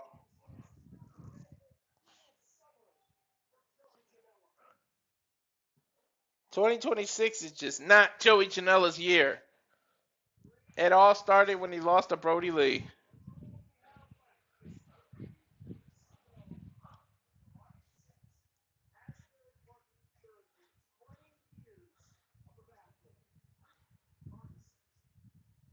They're kind of teasing like Joey's retiring or something. They said it started 20 years ago, the bad boy in New Jersey. Lewis making his way out to the crowd, giving high fives.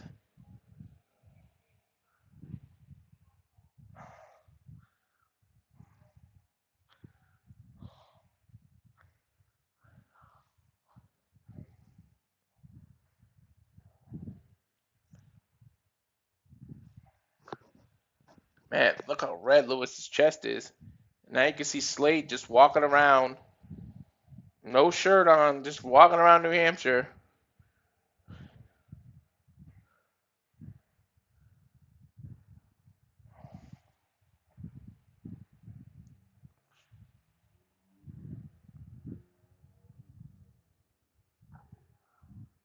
I don't know what the hell that was about.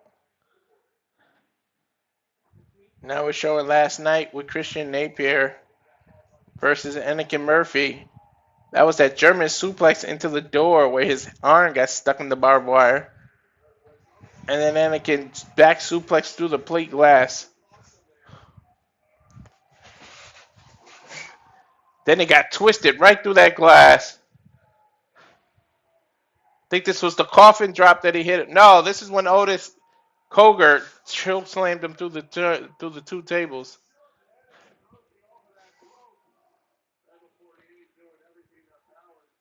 And then there was the power bomb through the door.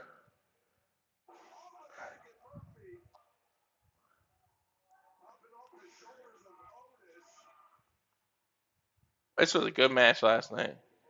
Then he rolled him over into a chair shot. Into a almost a Sister Abigail that got turned into a double arm DDT.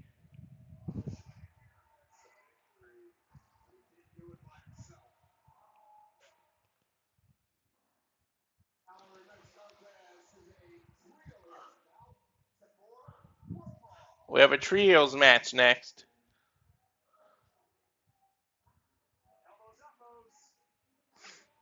Oh, I think that's Vipress' music. Hell yeah! Vipress. These are some strange bedfellows. Anakin Murphy, Vipress, and the Gnome. I told you that was going to turn into a 6-man tag last night. I kind of knew it.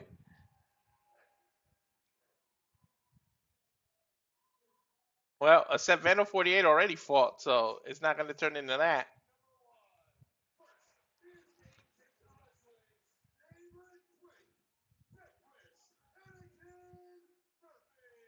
Anakin Murphy.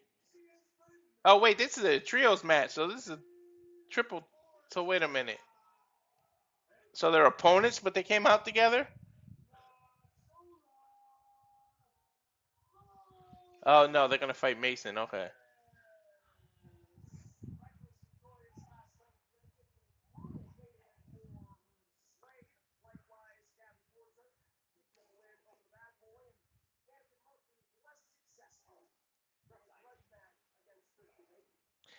Look at Anakin Murphy's back. Holy shit from last night.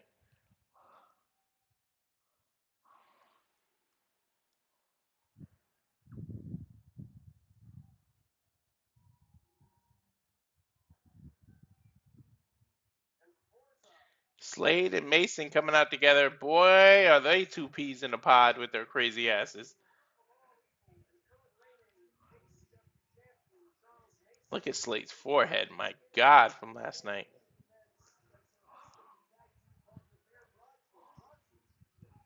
And there's Parrow from last night.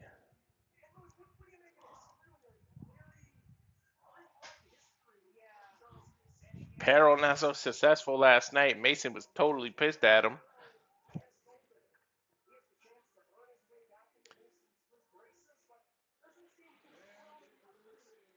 Slade is a scary looking mofo, especially with all those scars on his head.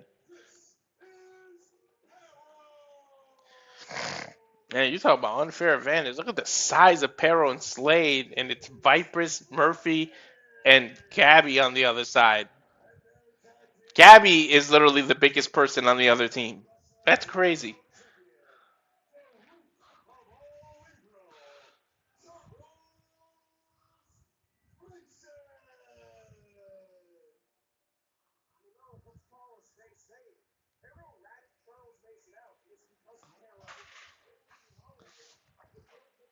Parrow just towers over everybody.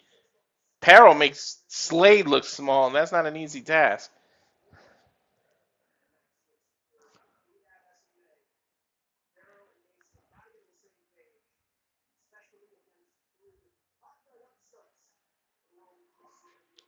Looks like Murphy's going to start for his team. Parrow's just pacing.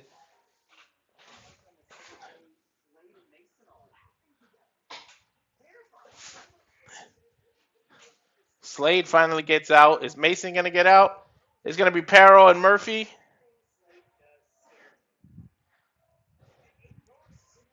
Parrow almost looks like he's under some kind of spell, just listening to Mason.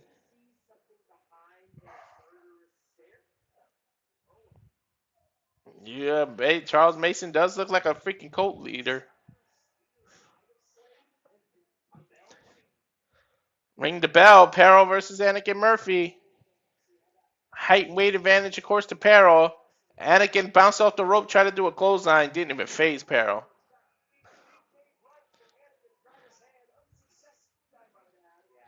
Murphy trying to chop.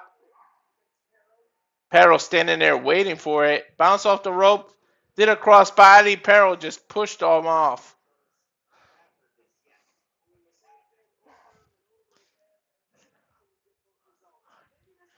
Murphy saying, wait. Slides underneath Parrow. Parrow pulls him forward. Picked him up and just dropped him on his forehead. Gravity is not Anakin Murphy's best friend here. Murphy doing the smart thing, tagging the big Gabby Force. Gabby might have some better luck.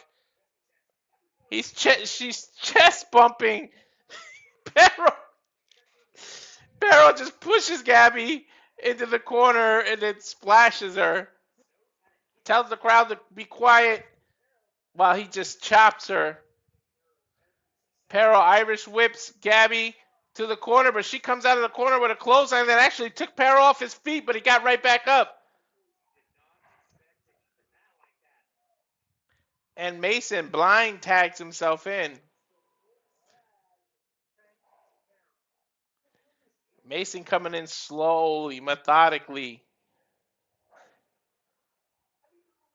We know the rivalry that's been building between these two, but she tagged my girl Vipress.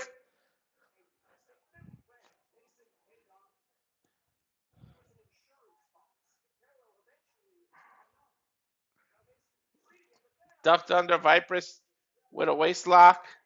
She's fish hooking Mason. Spins him out, ducks under his clothesline. And she licks her own hand, showing Mason she can be just as crazy. And he goozled her with a choke slam. She breaks the grip, ducks under again. Leapfrog by Mason, bounce off the rope, turn around, picks Mason up on the shoulders, out of the corner. Mason with a sister Abigail to Vipress after he bit her forehead. But he doesn't know Vipress just tagged Gabby Forza in. Launches off the rope. Power slam to Mason. Slade just rolled in by himself. Grabs Gabby by the throat. Goozled her for a choke slam. She breaks the grip. Launches Slade into the corner. Clothesline. Over and over again. Clotheslines to Slade. Scoop slam. Off of the turnbuckles. Tried to do a power slam. Slade slid off her back. Got her goozled. Picks her up for the choke slam. She moves. Pushes Slade into Murphy's boot. So does Anakin follow Murphy's law? Does anything that can go wrong goes wrong for him?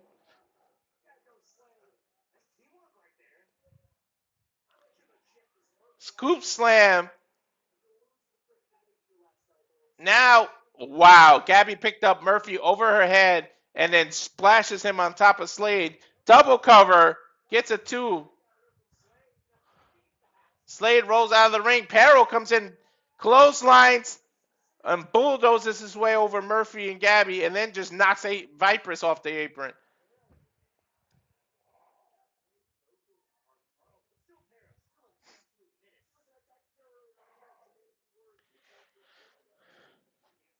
Vipress coming in at the Parrow, just smacking his chest up. He bounces her off the rope. She tucks the rope. Parrow flies over it.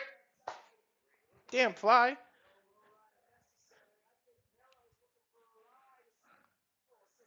Vipress getting the crowd involved. Is she going to dive off the rope into Parrow? Mason spits something in her face. And then a draping DDT to the apron from the outside. From the outside. Vipress got DDT'd. Mason crawling his way in. Biting Vipress's fingers. And ripped the tape off her finger.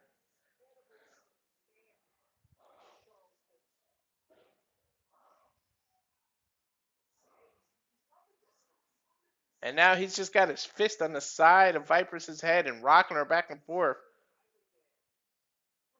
I think he's doing her move, but with his fist on her forehead, her dance. Now got a handful of hair and just throws Vipress into the corner. Oh, chop Vipress.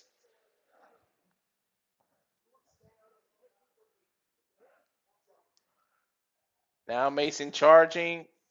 Double knees. A Meteora by Charles Mason. Vipress looks kind of out of it. Picks up her dead weight. But when he picked her up, she turned it into a destroyer. Come on, Vipress. Crawl into her team. Makes it to Anakin Murphy. Anakin tagged in.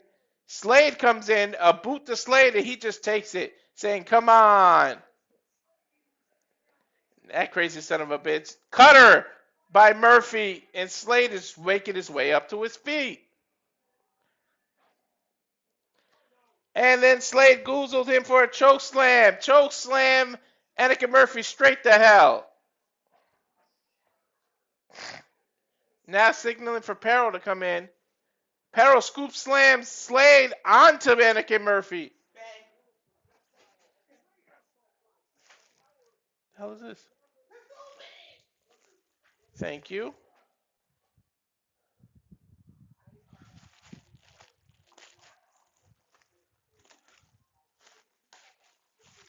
I'm getting a present in the middle of a, what is this, an Undertaker hoodie?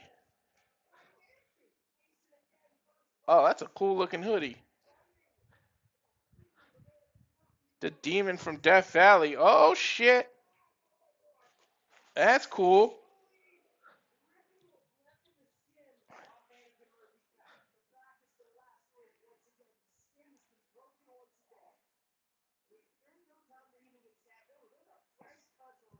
Now Murphy jumping into the corner. Thank you, Bay.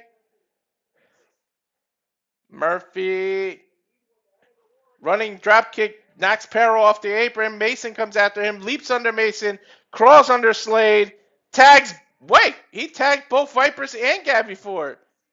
So who's legal now? They both came in. Chola, they're running back and forth into Slade and Mason like a, I don't want to say a train because a female's involved. It just doesn't sound right. But they both have their opponents on their shoulder. They both slide off. Do-si-do ran into each other, but they swung around. Both in the Death Valley driver positions again. Double Death Valley drivers, double covers. Both Slade and Mason kick out.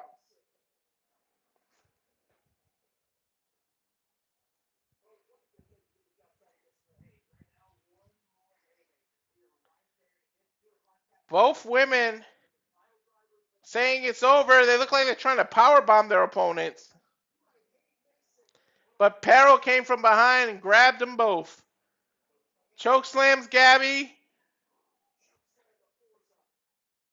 And then just launches Vipress out of the ring.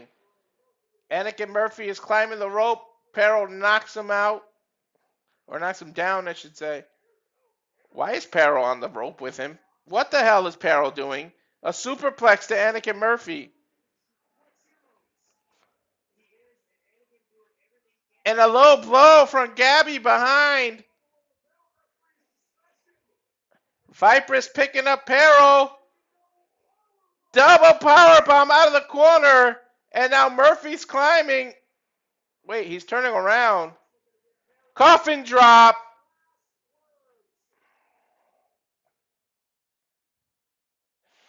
Cover Parrow. 1, 2. Parrow kicked out. I'm not sure what Anakin Murphy calls his coffin drop. I think it's the last word or something. But now he grabs the chair. Sandman tosses it to Parrow's face. Now to his body. Slaps the chair, stomps it. I think he's going to go for another coffin drop. While the chair is still on him. But who's that? Is that Murphy just got hit with a bat? Somebody from, I guess it's Napier, because there's somebody from Vandal 48 in a hoodie. And he's just slapping Anakin Murphy's knee with a bat. That's got to be Christian Napier. He's beating the shit out of Anakin Murphy with a bat to his knee. Parrow turned him around, but he didn't swing at Parrow. Whoever that is running away from Parrow. Parrow took his bat. You got to believe that that's Christian Napier. Charles Mason runs in, fish hooks Vipress from behind, spins her around. She puts him in a Death Valley driver position. Rolling Death Valley driver in the corner. Power drives Charles Mason. And then Slade comes out of nowhere with a hellacious clothesline. Vipress rolls out. Now it's Gabby Ford and Slade. Slade with a huge choke slam. Cover. Referee's in position. Gets a 1.5 count.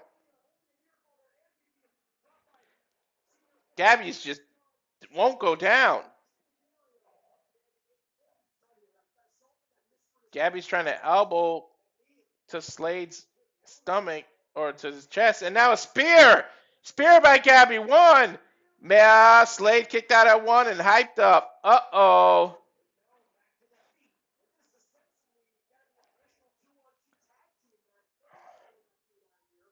Now forearm exchanges. Match continues even though it's handicap. Anakin Murphy was taken out. Slade with good elbows. Right to Gabby Ford's jaw.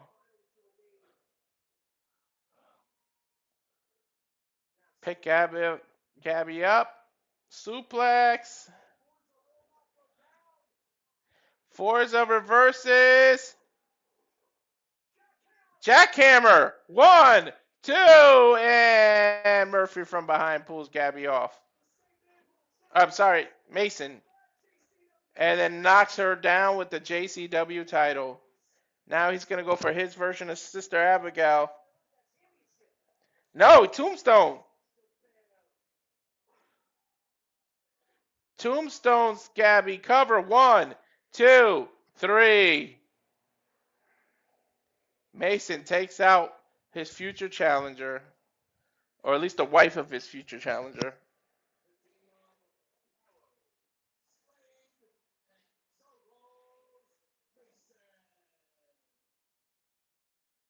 Mason looking as sadistic as ever.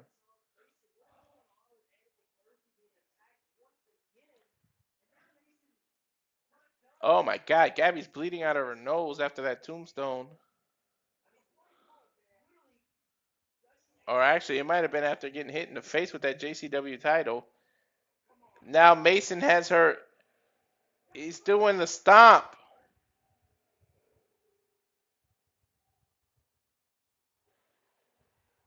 He's going to stomp her, but I'm guessing Bear Bronson's going to interrupt. There's some music. That's got to be Bear Bronson. Mason picked up the title, ready for him. There he is.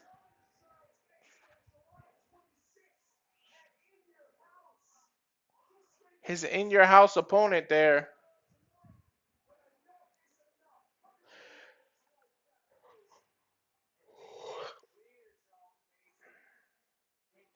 Bear climbing the rope.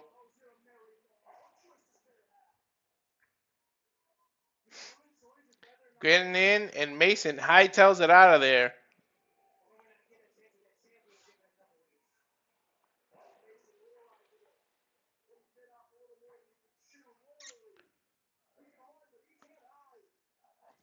Mason running from now, but you're not going to be able to run like that come July 26th. Gabby is bleeding like profusely.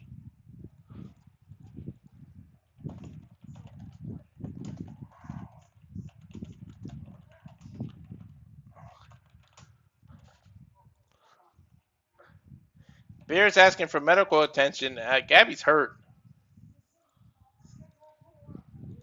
And they just call out the next person.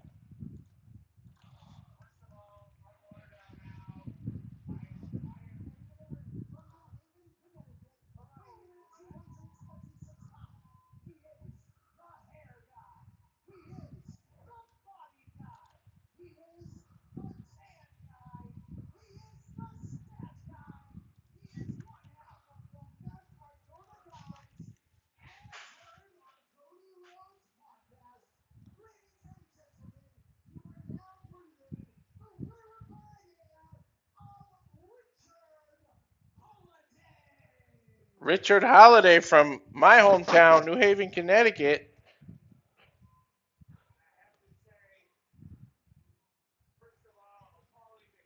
Bear Bronson is out there. I guess that's the match here. Bear Bronson versus Richard Holliday.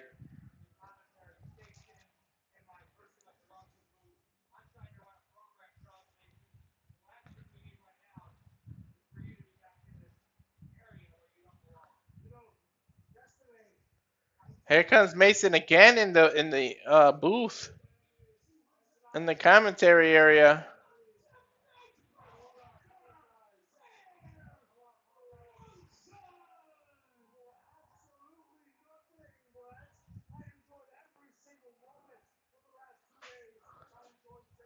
Mason saying he enjoying every single second of the last 2 days.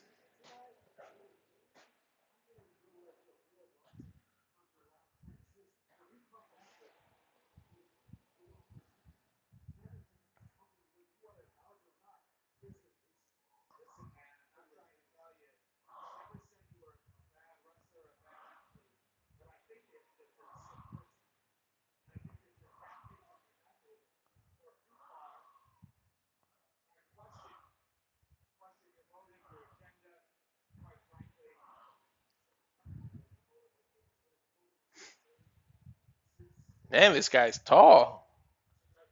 I think he's towering over Bear Bronson here.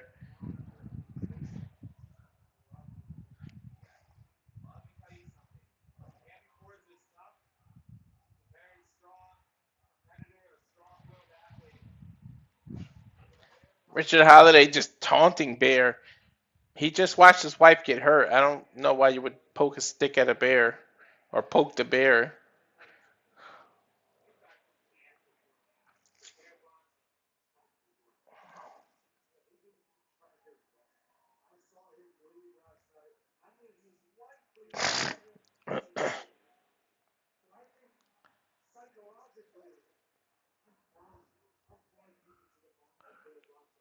Richard Holliday just trying to get the crowd involved. And Bear is just hella focused right now.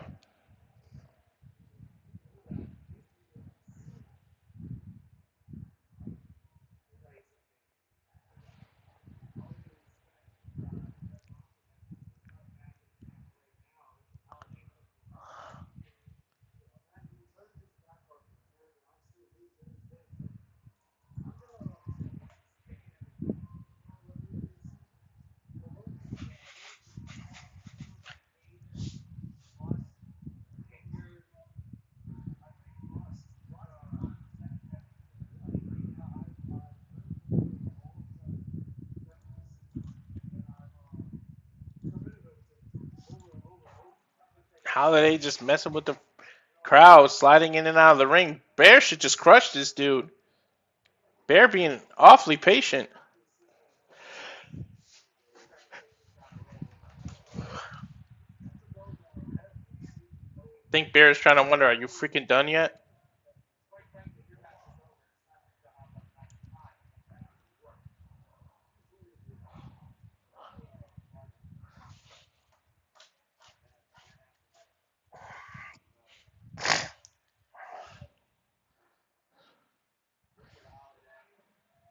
Richard Holliday with a hammer lock. Ranking the arm. There's a hammer lock. Now a headlock side takeover. Shoulder block. Bear knocked Rich right out off of the over the top rope.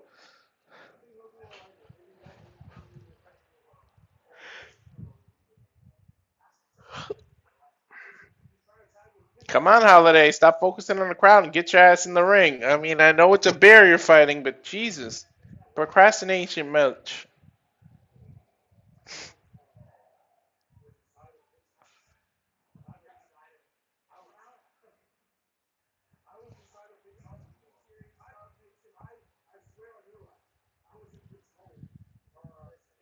Collar and elbow tie up. Side headlock. Bear Bronson throws him off the rope. Both go for a shoulder tackle. All they're doing is knocking each other back into the ropes, and they come back with a shoulder tackle. Ducking each other's clotheslines. And Richard Holliday giving the universal FU sign to Bear. Looked like he was going to go for a low blow, but he just did the FU sign. Bear pointing at something.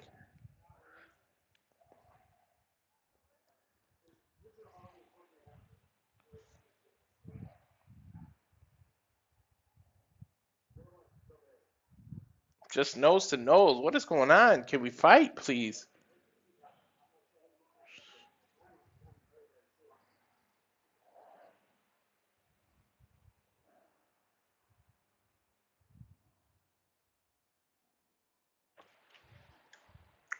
Not sure what these two are doing.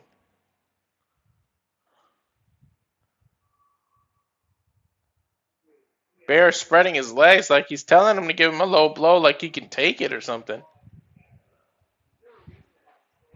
This is like really weird. Holliday gets on his knees, pretends to low blow him, and then chops Bear. Bear pulls down his singlet.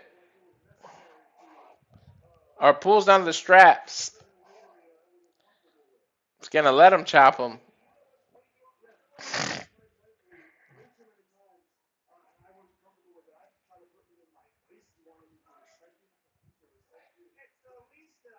He chopped Bear but hurt his own hand.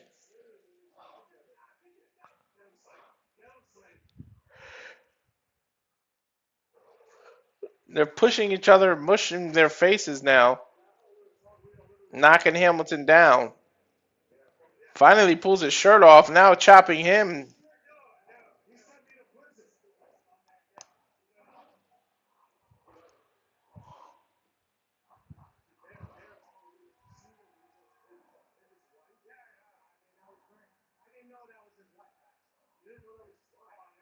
Another chop by Bear.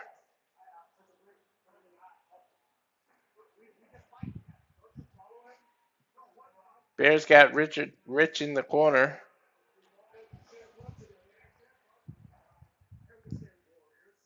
Slaps the living hell out of his chest.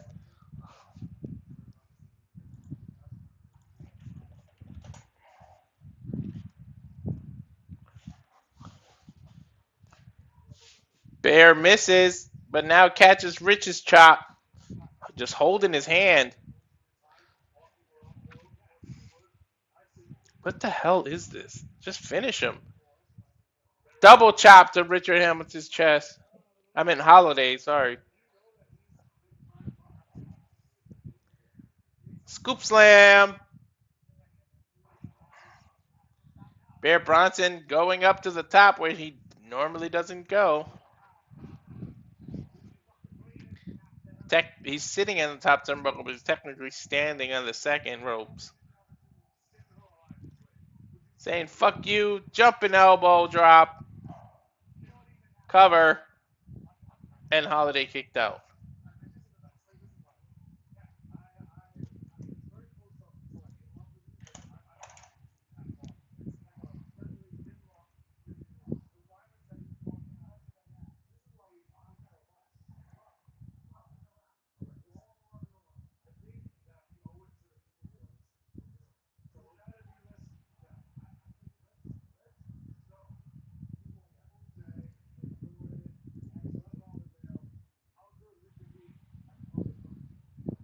Holliday just taking his time on the outside.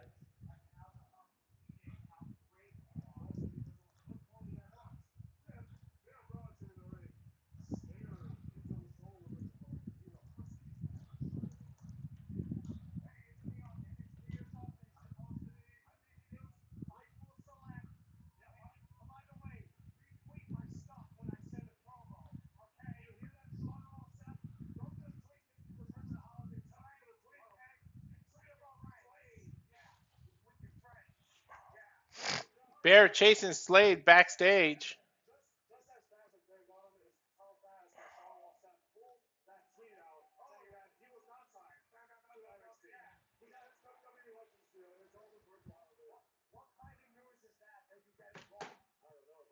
Bear is just having Holliday beg for mercy here. Chopped him. This match should have been over about 5-6 minutes ago. Bear could have been taking this man.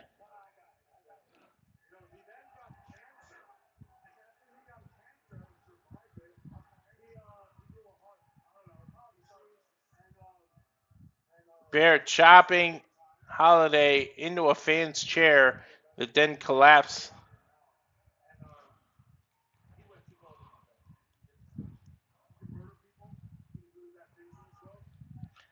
He's telling a fan to hold the chair.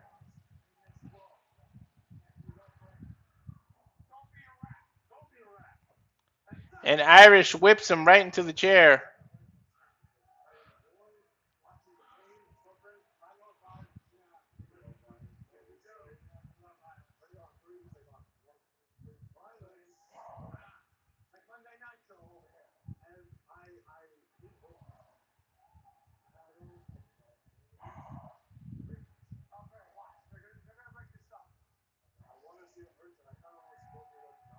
Bear Bronson taking somebody's beer. They're going backstage now. Bear's chopping Holliday.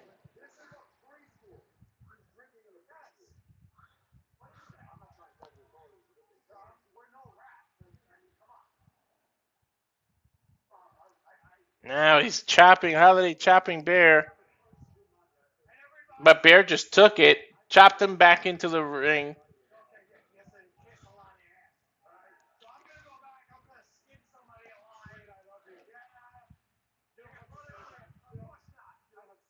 Holiday's running Bear's face first into the turnbuckle. Or sorry, the pole outside. Does it again to the other side.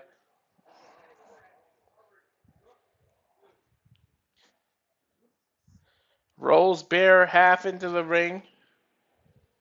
Runs and clotheslines him while he's on the ground. Now they're both on the apron. Drops the leg drop.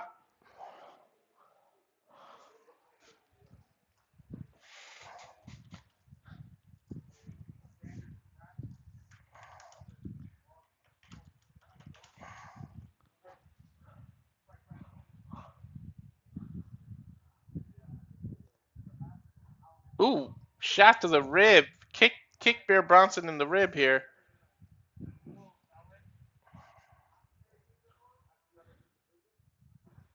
Stomping Bear Bronson in the corner here is Holliday.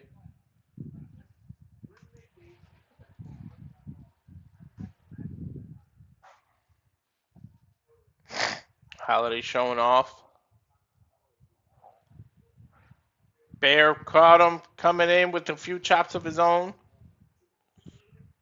Bounces him off the rope. Irish whip reverse. Back elbow by Rich.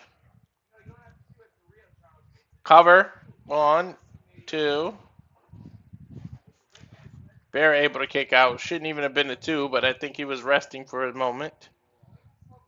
Rich Holliday arguing with Scarlett that it was a 3. Scarlett saying no, it's just a 2.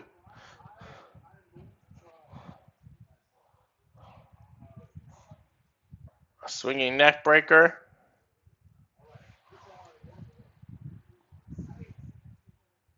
Holliday holding it. There's the neck breaker. Saying that's a fact.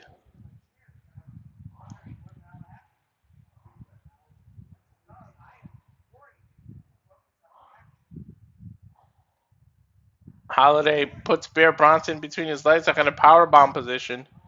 You're not powerbombing this big man, are you? Picks him up. Almost. Bear able to block it. Does a back body drop. Then a seated senton.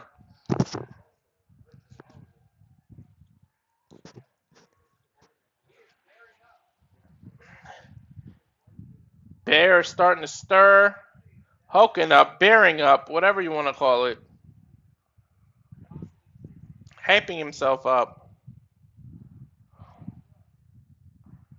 Bear double goozled. Holliday breaking the arms.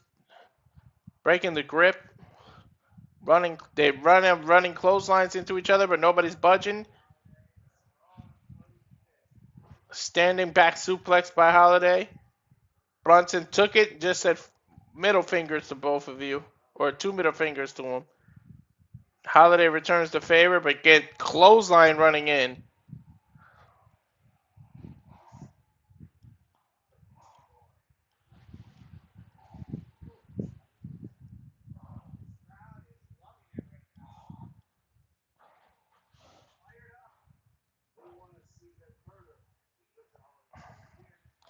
Bear picking up Holliday by the hair. Throws Holliday off. Went for that boss man slam.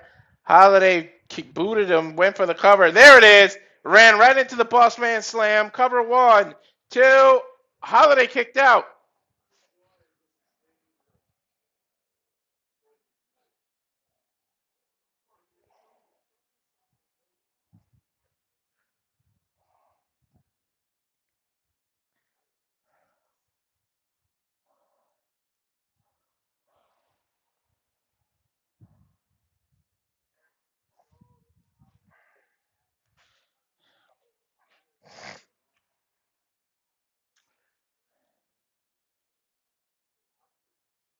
Bear dragging Holliday to the corner. What's he going for here?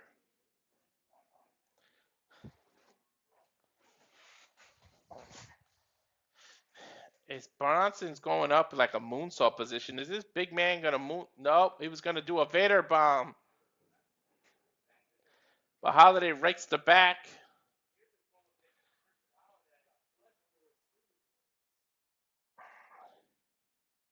Picks up Bear. Spinning neck breaker, TKO style, off his shoulders. Cover 1, 2. Bear able to get his left shoulder up.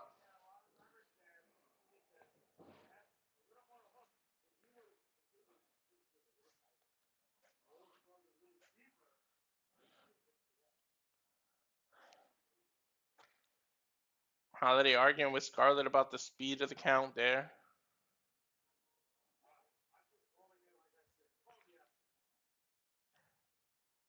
Got Bear in a suplex position. Bear fighting it. I think he's biting Holliday's hand. He is.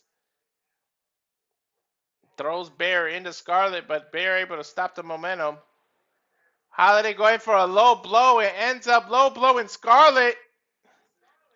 Scarlett saying, "What are you doing touching my private parts?"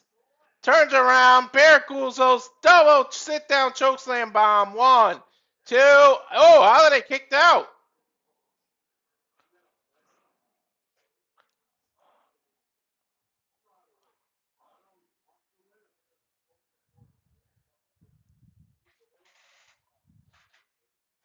Holliday hit Scarlett and her Johansson there.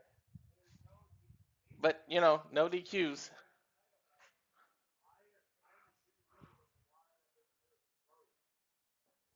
There's a nice chop by Bear Bronson.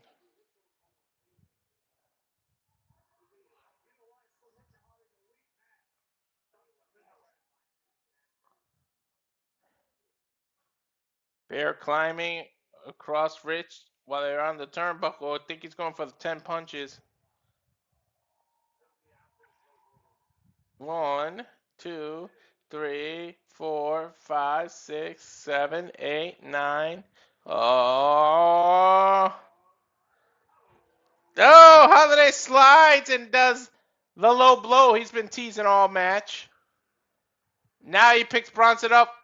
Running power bomb out of that corner. 1, 2. Bear Bronson able to kick out. And now a big boot to the face. Holliday picks it, covers. 1, 2. Bear Bronson able to kick out.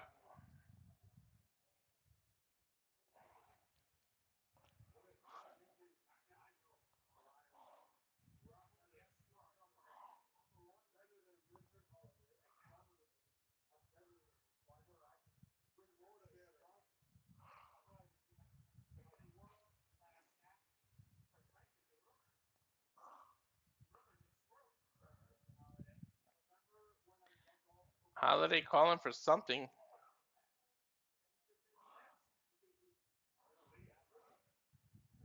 Oh, another low blow.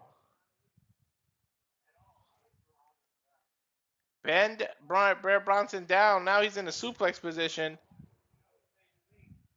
A rotating suplex by Holliday. Cover 1. Oh, Bear kicked out of 1 and he's bearing up. Bear bouncing off the ropes himself. Oh yeah, he's poking up here. Holliday's doing some couple of hits. Bear Bronson with a double finger. Spins his leg around. Low blow. Right into Holliday. He hit him between Thanksgiving and Christmas. And then dropped him on his neck with that bear driver. Gets the 3 count.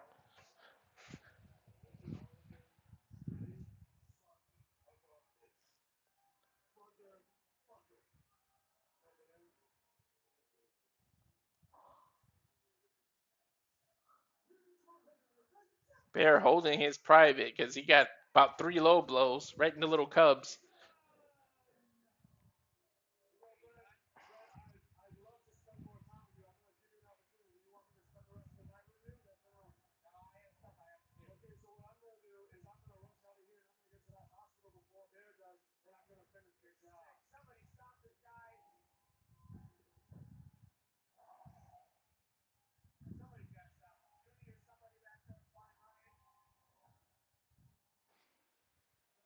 Bear celebrating in the corner there. Holliday put in a good effort though.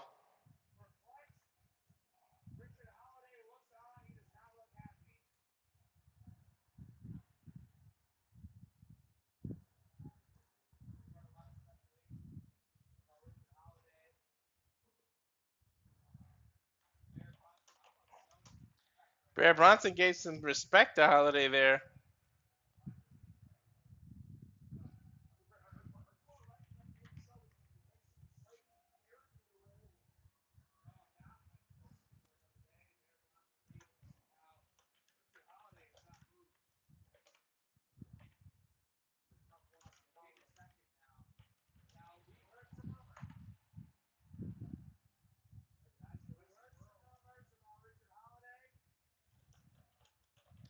They said there's some rumors about Holliday. Holliday may be going to NXT.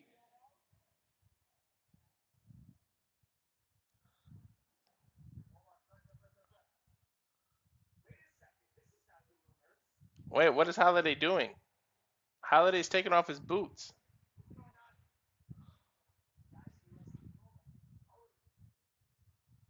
Holliday kissing his boots and putting them in the center of the ring.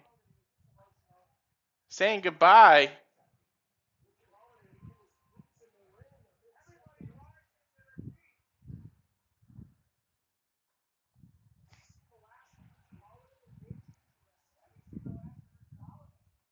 Saying they might have saw the last of Richard Holliday here.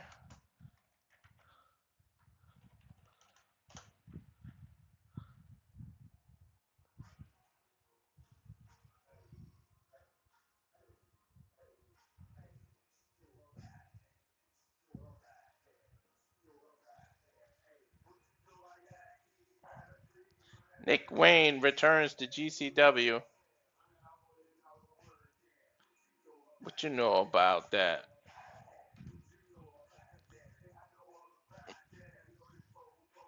"20 years of Bad Boy." Thursday, August 6th, Albury Park, New Jersey. Nick Wayne returns.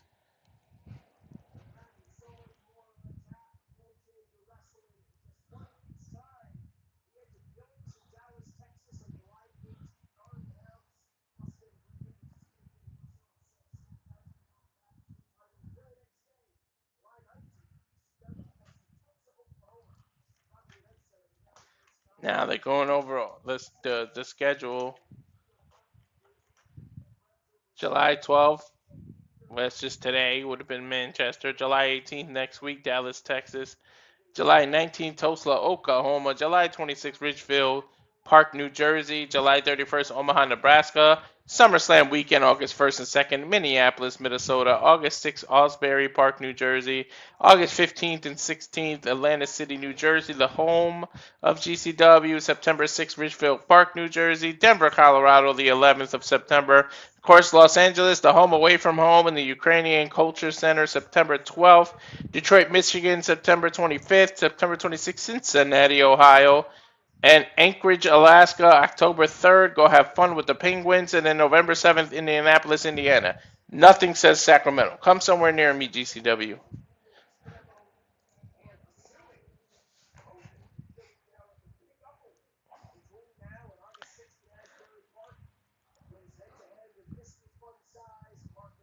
And now for a taste of things to come.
and just everything that is coming up on the Simply Reliable Studios.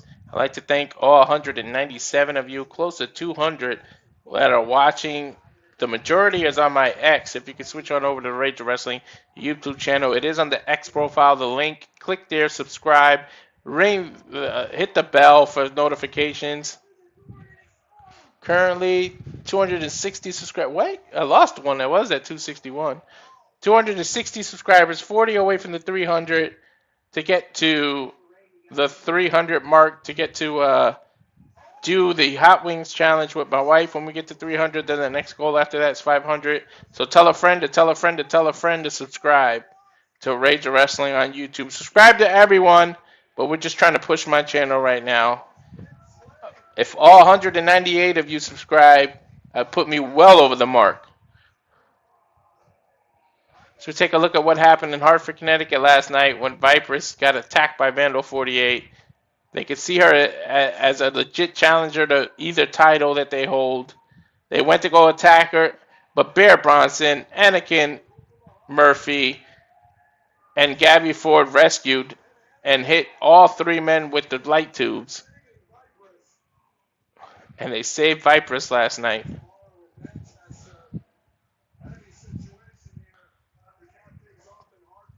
Vipress got lucky.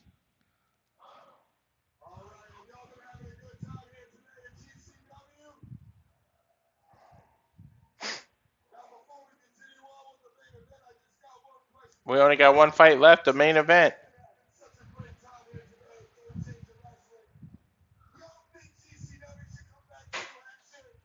He's asking if GCW should come back to New Hampshire.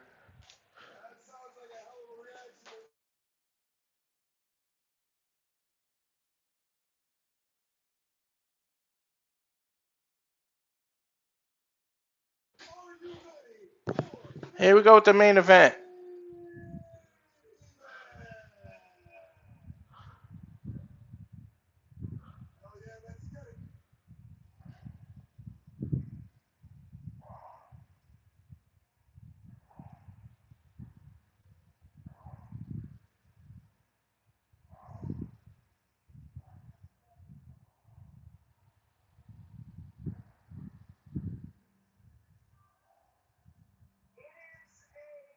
Here's Dijak.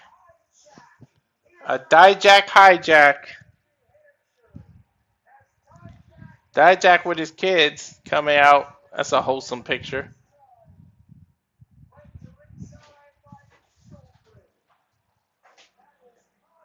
Take that. Thank you.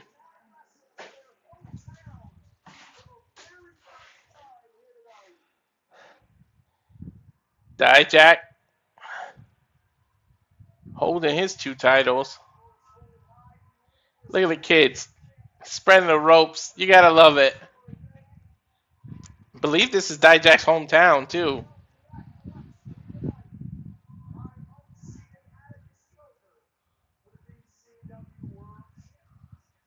Look at his son on the other corner having a blast. You gotta fucking love it. Can I have another Brody Lee situation with Dijak's kids?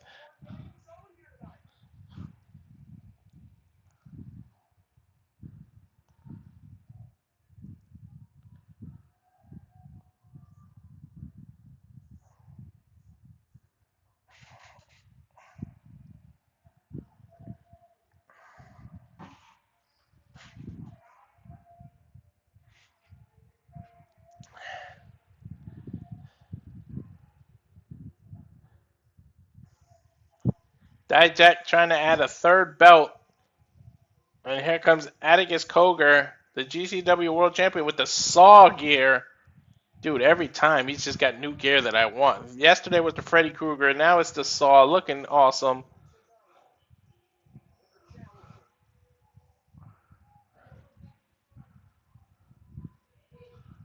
Want to play a game?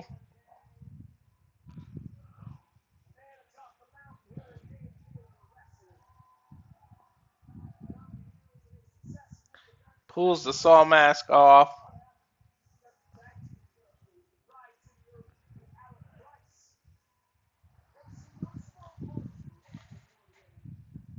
Dijak trying to add a third title here.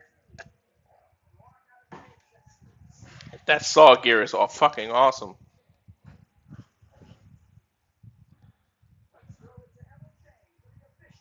MLJ announcing the final, the official main event.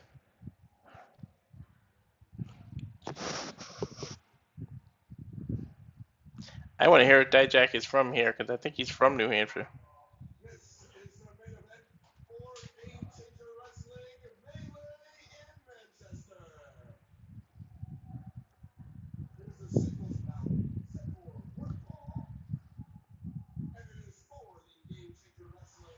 For the GCW World Champion.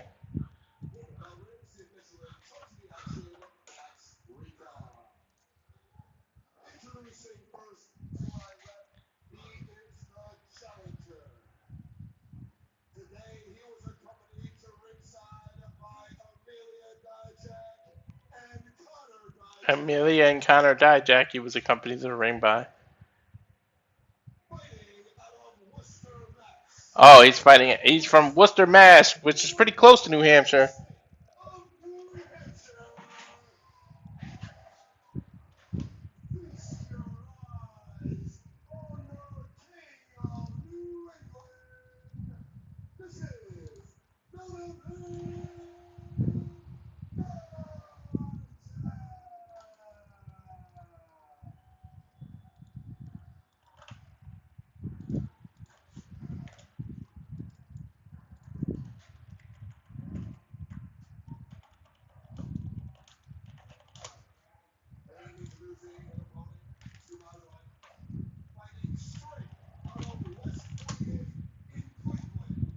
Straight 8 from West 48 in Cleveland.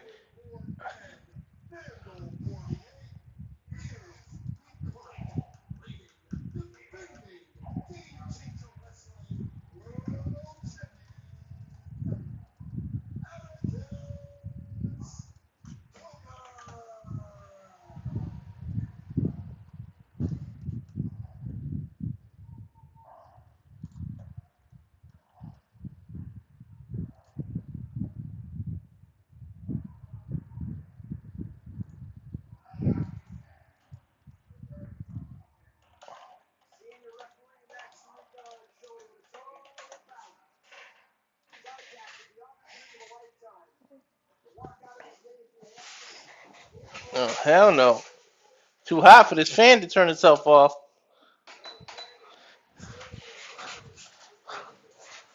Bell rings.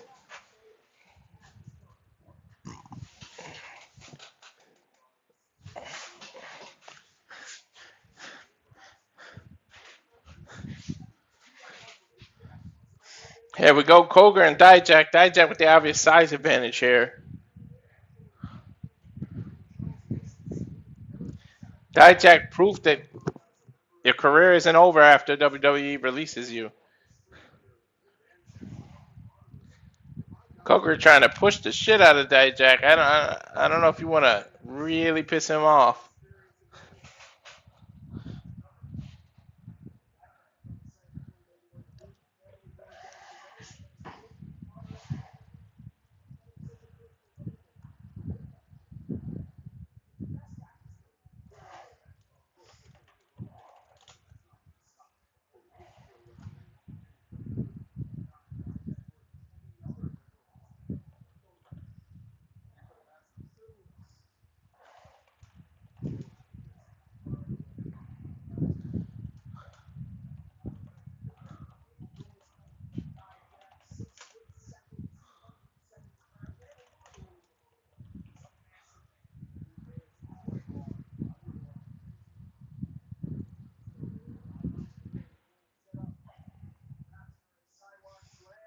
Sidewalk slam by Dijak. He's literally walking Atticus across the whole ring. Power plant does it. Splash.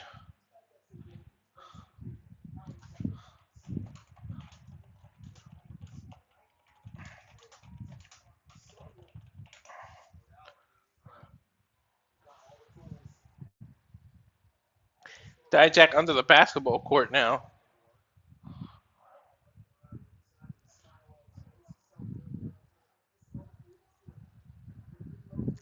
Good forearm by Dijak.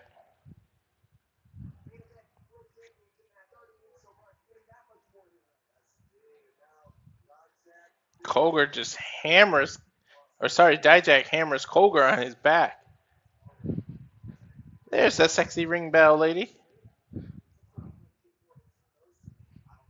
Who happened to be in Slade's little weird video earlier and Slade's video yesterday. Maybe they're dating. Super kick by Cogar. Throws Dijak into the ring post.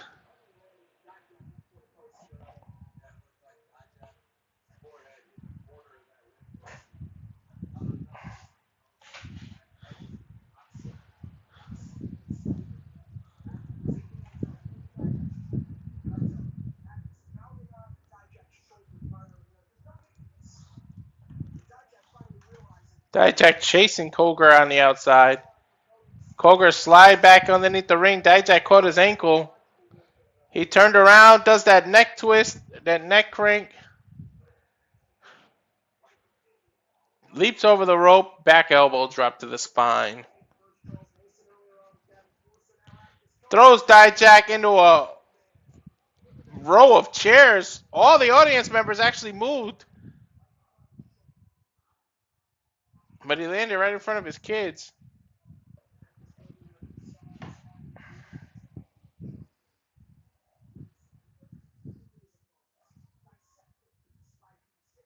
Cogar taking his time right now.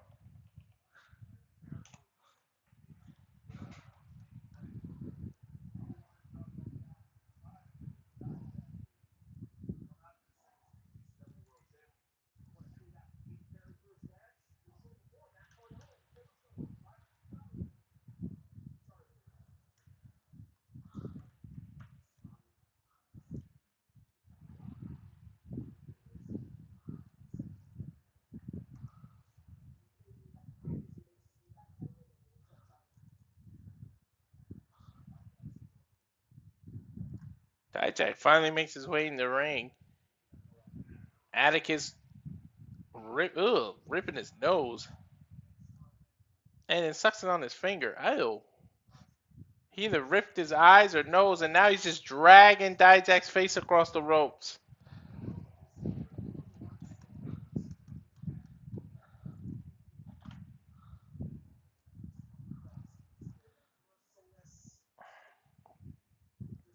Atticus using his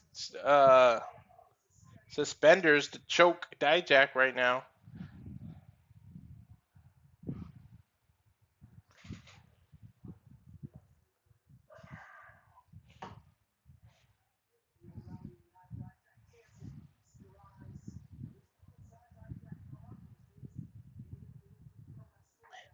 Dijak is balanced in between the ropes. Look like he's going to do a guillotine as he swings his legs. Yep, throat guillotine through the ropes.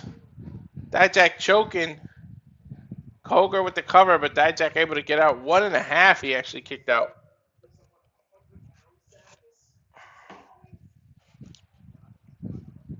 Dijak's got to know Vandal 48 ain't far from behind. When you face one, you face all three.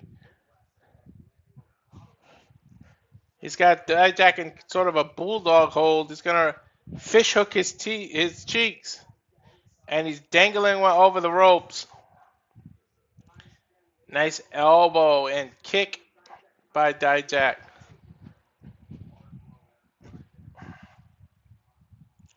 Cogar with a bulldog chokehold. Dijak back suplex. Able to create some distance and some space between themselves.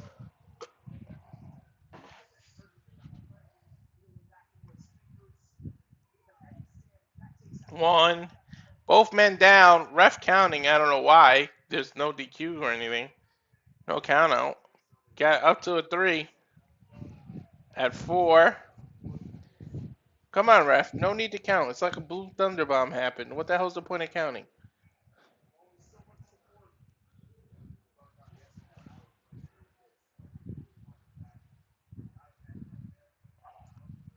Dijak, both men to their feet now, exchanging right hands.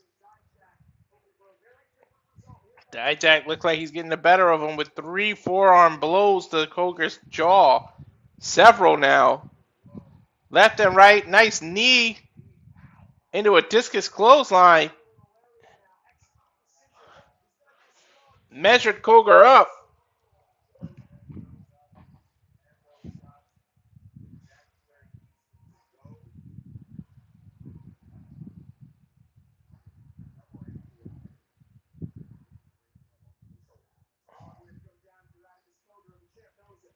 He picks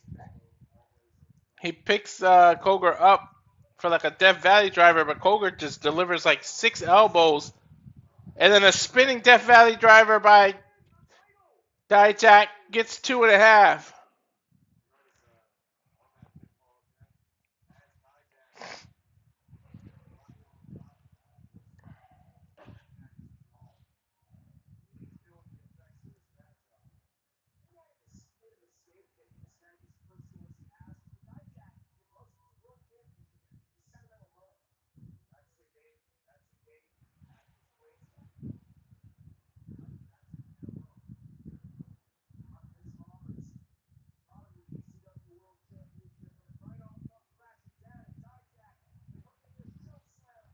Dijak choke slam. Well, he's got Cogar Googled.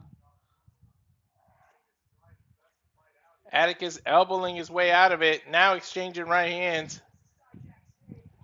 Dijak power bombing Atticus. Sit down power bomb. 1, 2. Cogar able to get his body weight flipped over.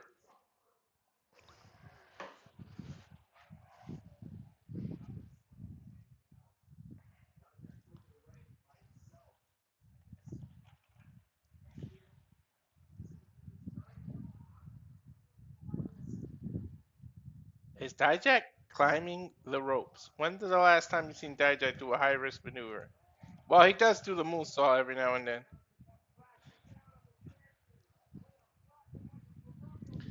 And I think that's what he's doing. Moonsault! Oh, Dijak landed on his feet! Cogar with an elbow. I know everybody lands on their feet, but when you got someone who's 7 feet tall doing that. Now he's hanging onto the ropes and got clipped by Cogar. Now Inseguri, he's going to do that moonsault that he does out of the corner when somebody's dangling between the ropes. Cover. 1, 2.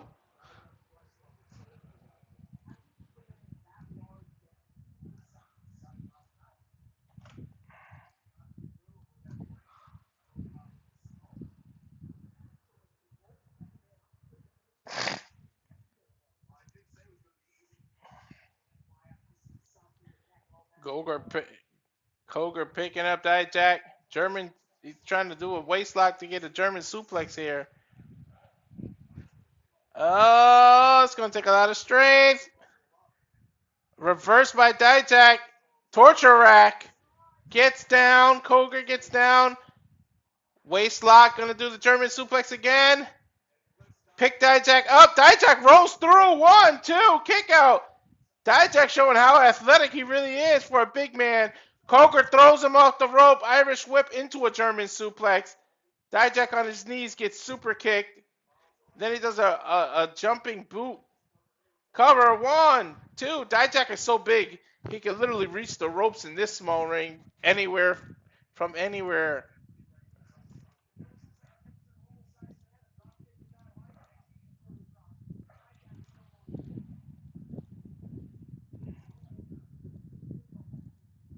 That was amazing what Cogar did.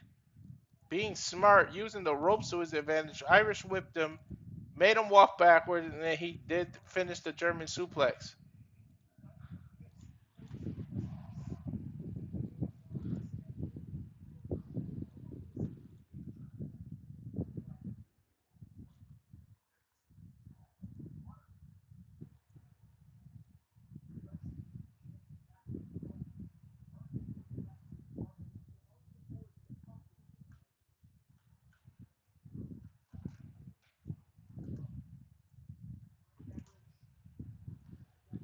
Brain hemorrhage by Atticus, but Dijak able to kick out, or sorry, able to reverse it. Pulled his suspenders back. Super kick of his own. Dijak got him goozled for a choke slam.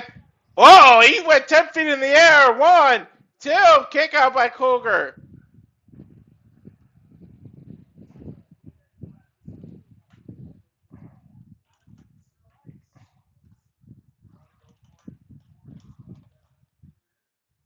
Super kick by Cogar. Dijak getting hyped up. Another super kick, caught his foot, spins him around, does his own super kick, but got blocked. Then he let him go, and then he super kick, discus boot. 1, 2. Dijak not able to win the title.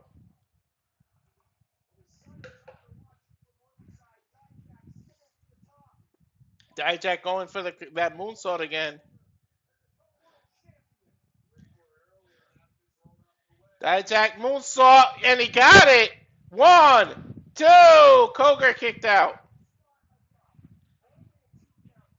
A big man doing a perfect moonsault. This is crazy. Cogar just picked up Dijak. Rolling Death Valley driver into the corner. That took a lot of strength, and the skewers fell out of his pocket. Rolled him out. Cover. 1, 2. Dijak just reaches for the rope.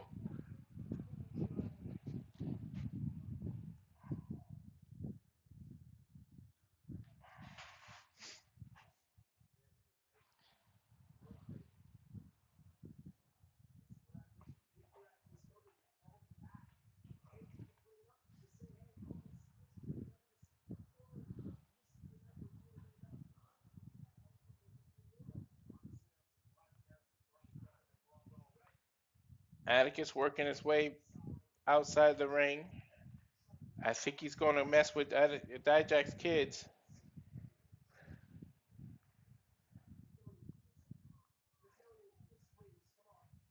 I don't know what Cogar's doing, but he's going to piss Cogar off. He grabbed his daughter.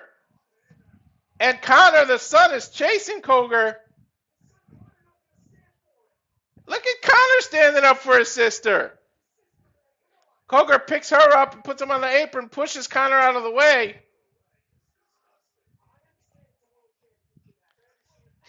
Look, Dijak's working his way up. He waved Vandal 48 in. Oh my God, Atticus Cogar has the skewers. He's going to skewer his daughter, who's about 8 years old. Connor slipped in the ring. Connor's not trying to stand for it.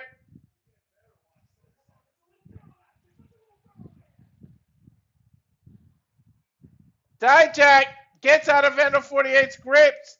Stops Atticus. And now he's skewering. Oh, he skewered Atticus. Clothesline Napier. Clothesline Otis. His kids escape.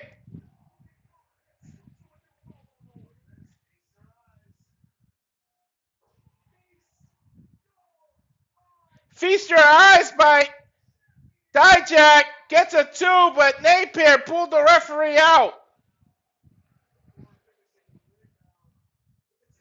Oh my God, that was going to be a 3, but Napier pulled the ref out. Dijak bounces. Flips somersault over the top rope. Starts to get in the ring, but Atticus did a brain hemorrhage from the outside to the in and gets Dijak and gets the 3. Crazy sequence there.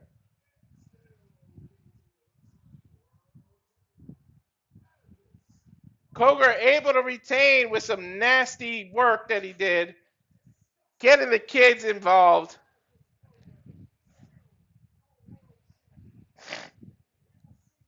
Atticus walks away, was still champion. Here's the copyright notice. We thank all 251 of you that have been watching. Remind you to please subscribe. Please subscribe to the Razor Wrestling YouTube channel. Subscribe to everyone here at SRS Studios. But thank you for watching. We'll catch you on the flip side. JJ. Do you have time to come in and say what the interviews are coming? Because I don't have all the dates.